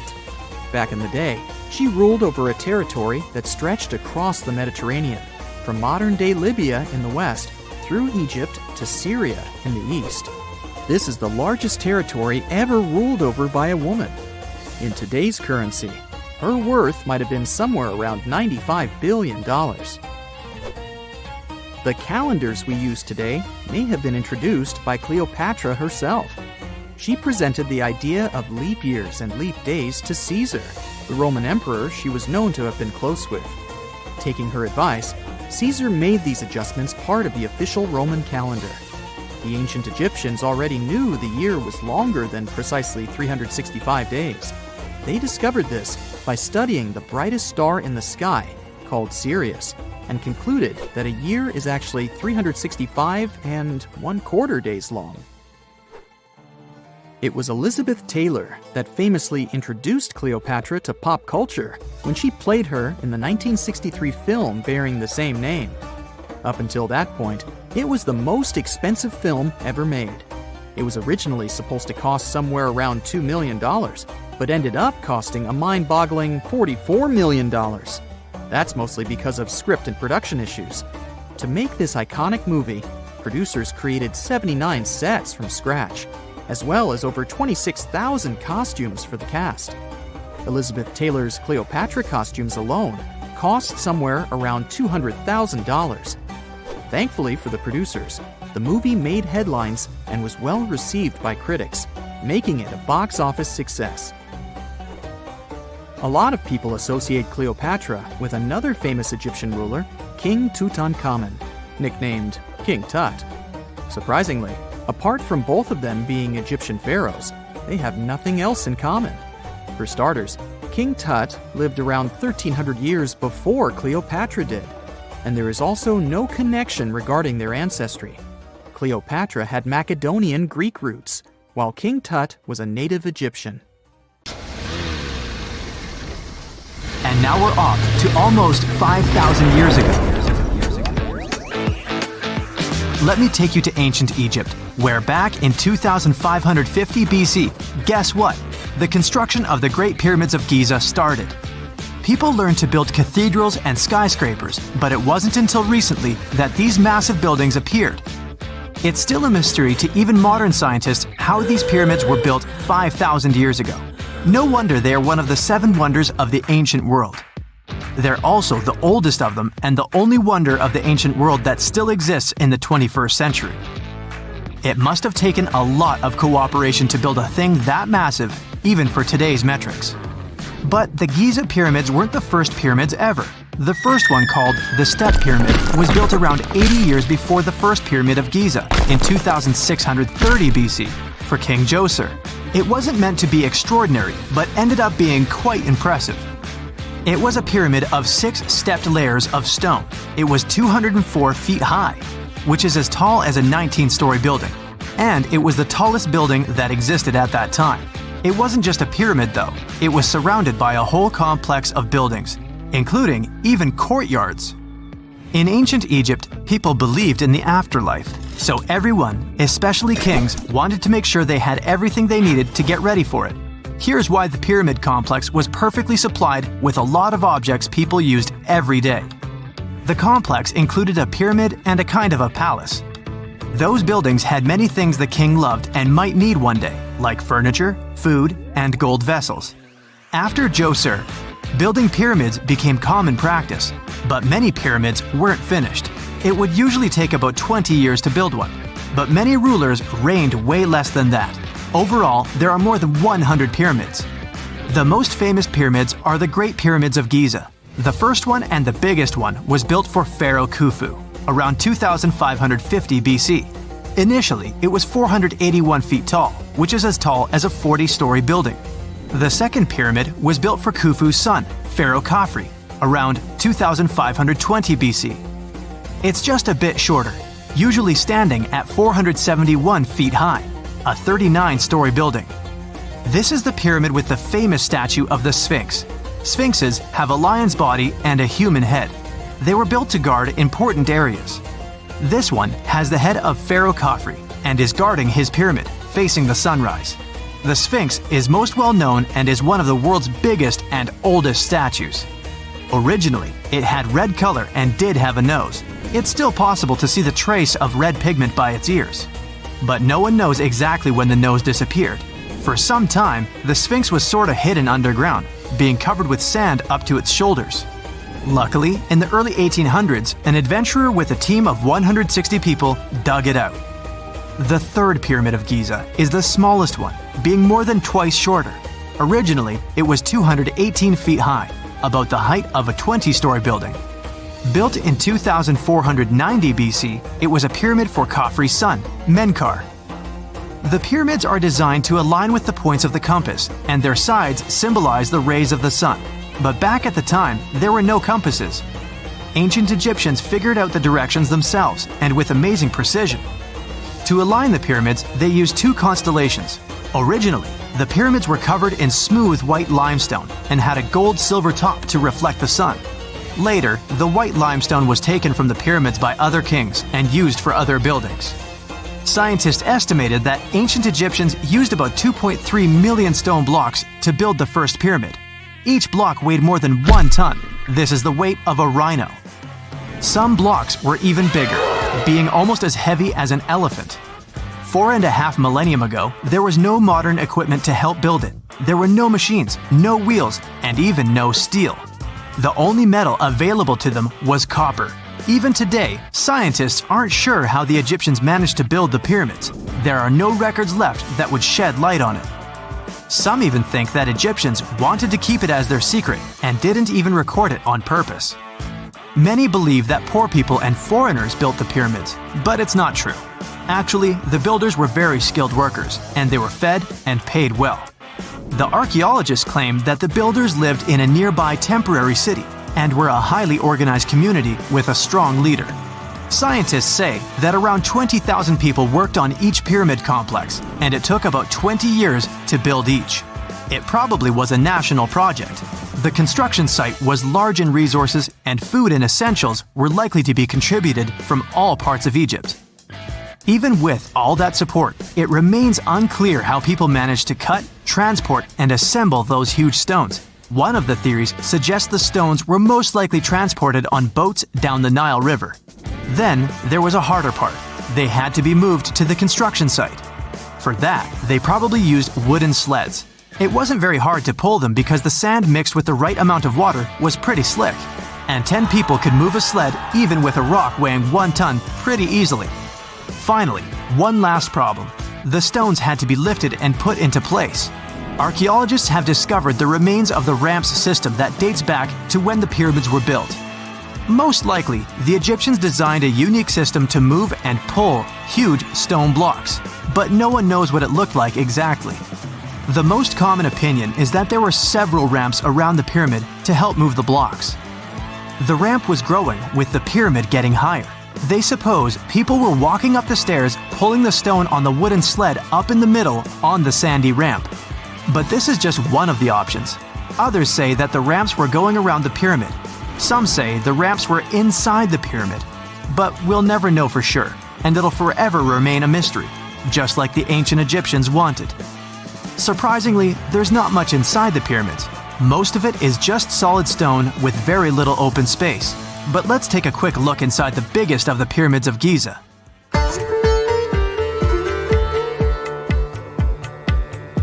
From the entrance, there are two stairs, one going down and the other one going up. The descending one takes you to a chamber located underground. That's where the pharaohs are, but not in this pyramid because Khufu wanted to stay higher. The underground room is partly unfinished. The room with Khufu's sarcophagus is called the King's Chamber. It's upstairs and then through the tall and long Grand Gallery. Below the King's Chamber, there's a room called the Queen's Chamber. There are no queens though, and no one is sure why the room is called this. Unfortunately, none of these have any hieroglyphs on the wall. They're just bare. If you want to see them, you should go to the other rooms that are decorated. Those pieces of art are depictions of ancient Egypt's culture and daily life. The texts allow researchers to study their language and grammar. Sadly, the treasures that once were here in the pyramid are long stolen. From that room, there are several tunnels for an unknown purpose. There are many tunnels and passages inside the pyramids. There are many chambers and shafts and secret ways. Scientists have been sending little robots with cameras there for some decades already. And the robots did discover another chamber a bit upstairs with hieroglyphs on the walls. But even today, much of the pyramids is still unknown, and there's no so-called building plan of the pyramids. Egyptians did create a mystery no one can crack for 4,500 years already. Scientists recently started to X-ray the pyramid to learn what's inside it without entering it and its narrow, mysterious tunnels. It's nighttime, and you're about to walk inside Pharaoh Tutankhamun's final resting place. You know, King Tut. You don't have a torch, but at least you came with a flashlight. You walk down several flights of stairs and observe how the walls are carved in hieroglyphics and what looks like a spell. Those who take anything from this place will be doomed for life, the spell says. Even if you don't really believe it, this scares you a little bit. You find a huge stone door. Is it a trap? You manage to open it, but oh no, it's only an empty chamber. You check your map. It seems like you're heading in the right direction. After what feels like hours, you realize you must be trapped inside a labyrinth. You try to retrace your steps, but you can't find the door where you came in from anymore. That's it, you think to yourself. You've fallen for the Pharaoh's trap. What's worse, you didn't bring a lunch. Okay, so we've all seen Hollywood movies where the main character is exploring ancient ruins and faces some seriously dangerous traps, right? We've been told Egyptian royalty protected their final resting places with venomous scorpions and snakes, sliding doors that will trap you for life, and giant rolling boulders that will crush anyone on their paths. The thing is, were these traps truly real? Well, I regret to be the one to break it to you, but this is all fiction. These elaborate traps were too technologically advanced for ancient civilizations to pull off. That is not to say, however, that there weren't any traps at all. Ancient civilizations, like the Egyptians and the Mayans, are known for their practice of building entire monuments dedicated to the ones who had passed away. These structures would often reflect the position of person occupied in society. So, for the really important people, the VIPs of their times, massive monuments were built to host their bodies long after they were gone. Some of these civilizations believed that a person's life would continue on the other side of the veil. For that reason, a person would be buried together with the belongings of their current life. If they had a lot of money and power and stuff, that meant their resting places would be filled with riches and gold. Now imagine if you lived in ancient Egypt and you knew exactly where all the pharaohs' tombs were located and had heard rumors of the amount of wealth kept in these places. Maybe you would be tempted to go check it out, right? We're talking about large rooms filled from floor to ceiling with golden artifacts, jewels, and even money. I mean, it does sound tempting. And since there weren't any security guards protecting the entrance of these places, Egyptians needed to get creative as to how they would protect these riches. These old civilizations found some traps to be useful. A recurring one was building empty rooms inside the monument to confuse a burglar. Now, let's take a look at Amenhotep III's final resting place as an example. It was built in the city of Luxor, in a spot also known as the Western Valley of the Kings. Two French engineers originally discovered the monument between 1905 and 1914 CE. The structure is huge and has more than 10 chambers, connected by long corridors and steep stairways. The king's chamber is the most hidden one, and for an outsider to try and find it, they will probably enter a lot of empty rooms beforehand. Other pharaohs tried to protect their riches by commissioning monuments with false doors concealing pits that were up to 20 feet deep. This way, an unwarned and unwanted visitor would be surprised by the deep hole on their way to the king's resting chamber. Alongside false doors, pharaohs made sure to build labyrinth-style corridors and false walls. This way, robbers could take hours or days before they found the king's real chamber. As to pits with poisonous snakes on them, if there were any reptiles inside these monuments, they probably got inside on their own, and would most likely not stay there for long. There is no way snakes would survive years and years without food inside these pits. So yes, another Hollywood-induced belief right there. If these traps seem boring to you, archaeologists did find an interesting deterrent in the final resting place of the Red Queen of Palenque in Mexico. Palenque was one of the most powerful Mayan cities in pre-Columbian Mexico, and the Red Queen was believed to be the grandmother of the last Mayan king, undoubtedly a person of immense importance to the empire. In her honor, a huge monument was built to keep her body after her passing. The discovery of the tomb itself was already thrilling. Archaeologists found an ancient monument when digging at the site back in 1994. The first thing they found was a room with a hidden door. Once they opened the door, they discovered a long corridor. Finally, at the end of this corridor was the Queen's chamber. The team of archaeologists was beyond excited to unearth this chamber with the mummy of the Queen herself still inside it. They found her to be accompanied by her pearls, jade shells, and expensive rocks. But as the team explored the remains, they saw something rather strange. The room was filled with a red-colored powder. Researchers knew that the color red was important to the Mayan people, and that much of their clothing and buildings were decorated with this color. But they didn't understand why the queen was buried with this unknown red substance. After they took a sample back with them for further analysis, they discovered that the red powder was cinnabar, a very dangerous mineral. This powder, when inhaled, can cause, shall we say, severe health damage to a person. The team concluded that this could only be a trap for anyone trying to steal her riches. Okay, so dangerous powders might have worked as the most intense traps we've seen until now. But perhaps the cheapest way to keep out unwanted visitors was to advertise spells written out all over the monument. We'd probably laugh at these today, but back in the day, they were more or less effective. Spells usually said that the person who took anything from that place would meet a tragic fate. Some spells said that robbers would lose their houses in big fires or terrible floods. Other spells said burglars would have incurable and undiagnosed health issues, but they weren't really enough to stop people from taking any gold. There are some stories surrounding how these spells might have been real. One of them is from the famous British Egyptologist Howard Carter, the one responsible for unearthing Pharaoh Tutankhamun's resting place in the 1920s. After months of unsuccessful digging, Carter discovered the tomb's existence by chance.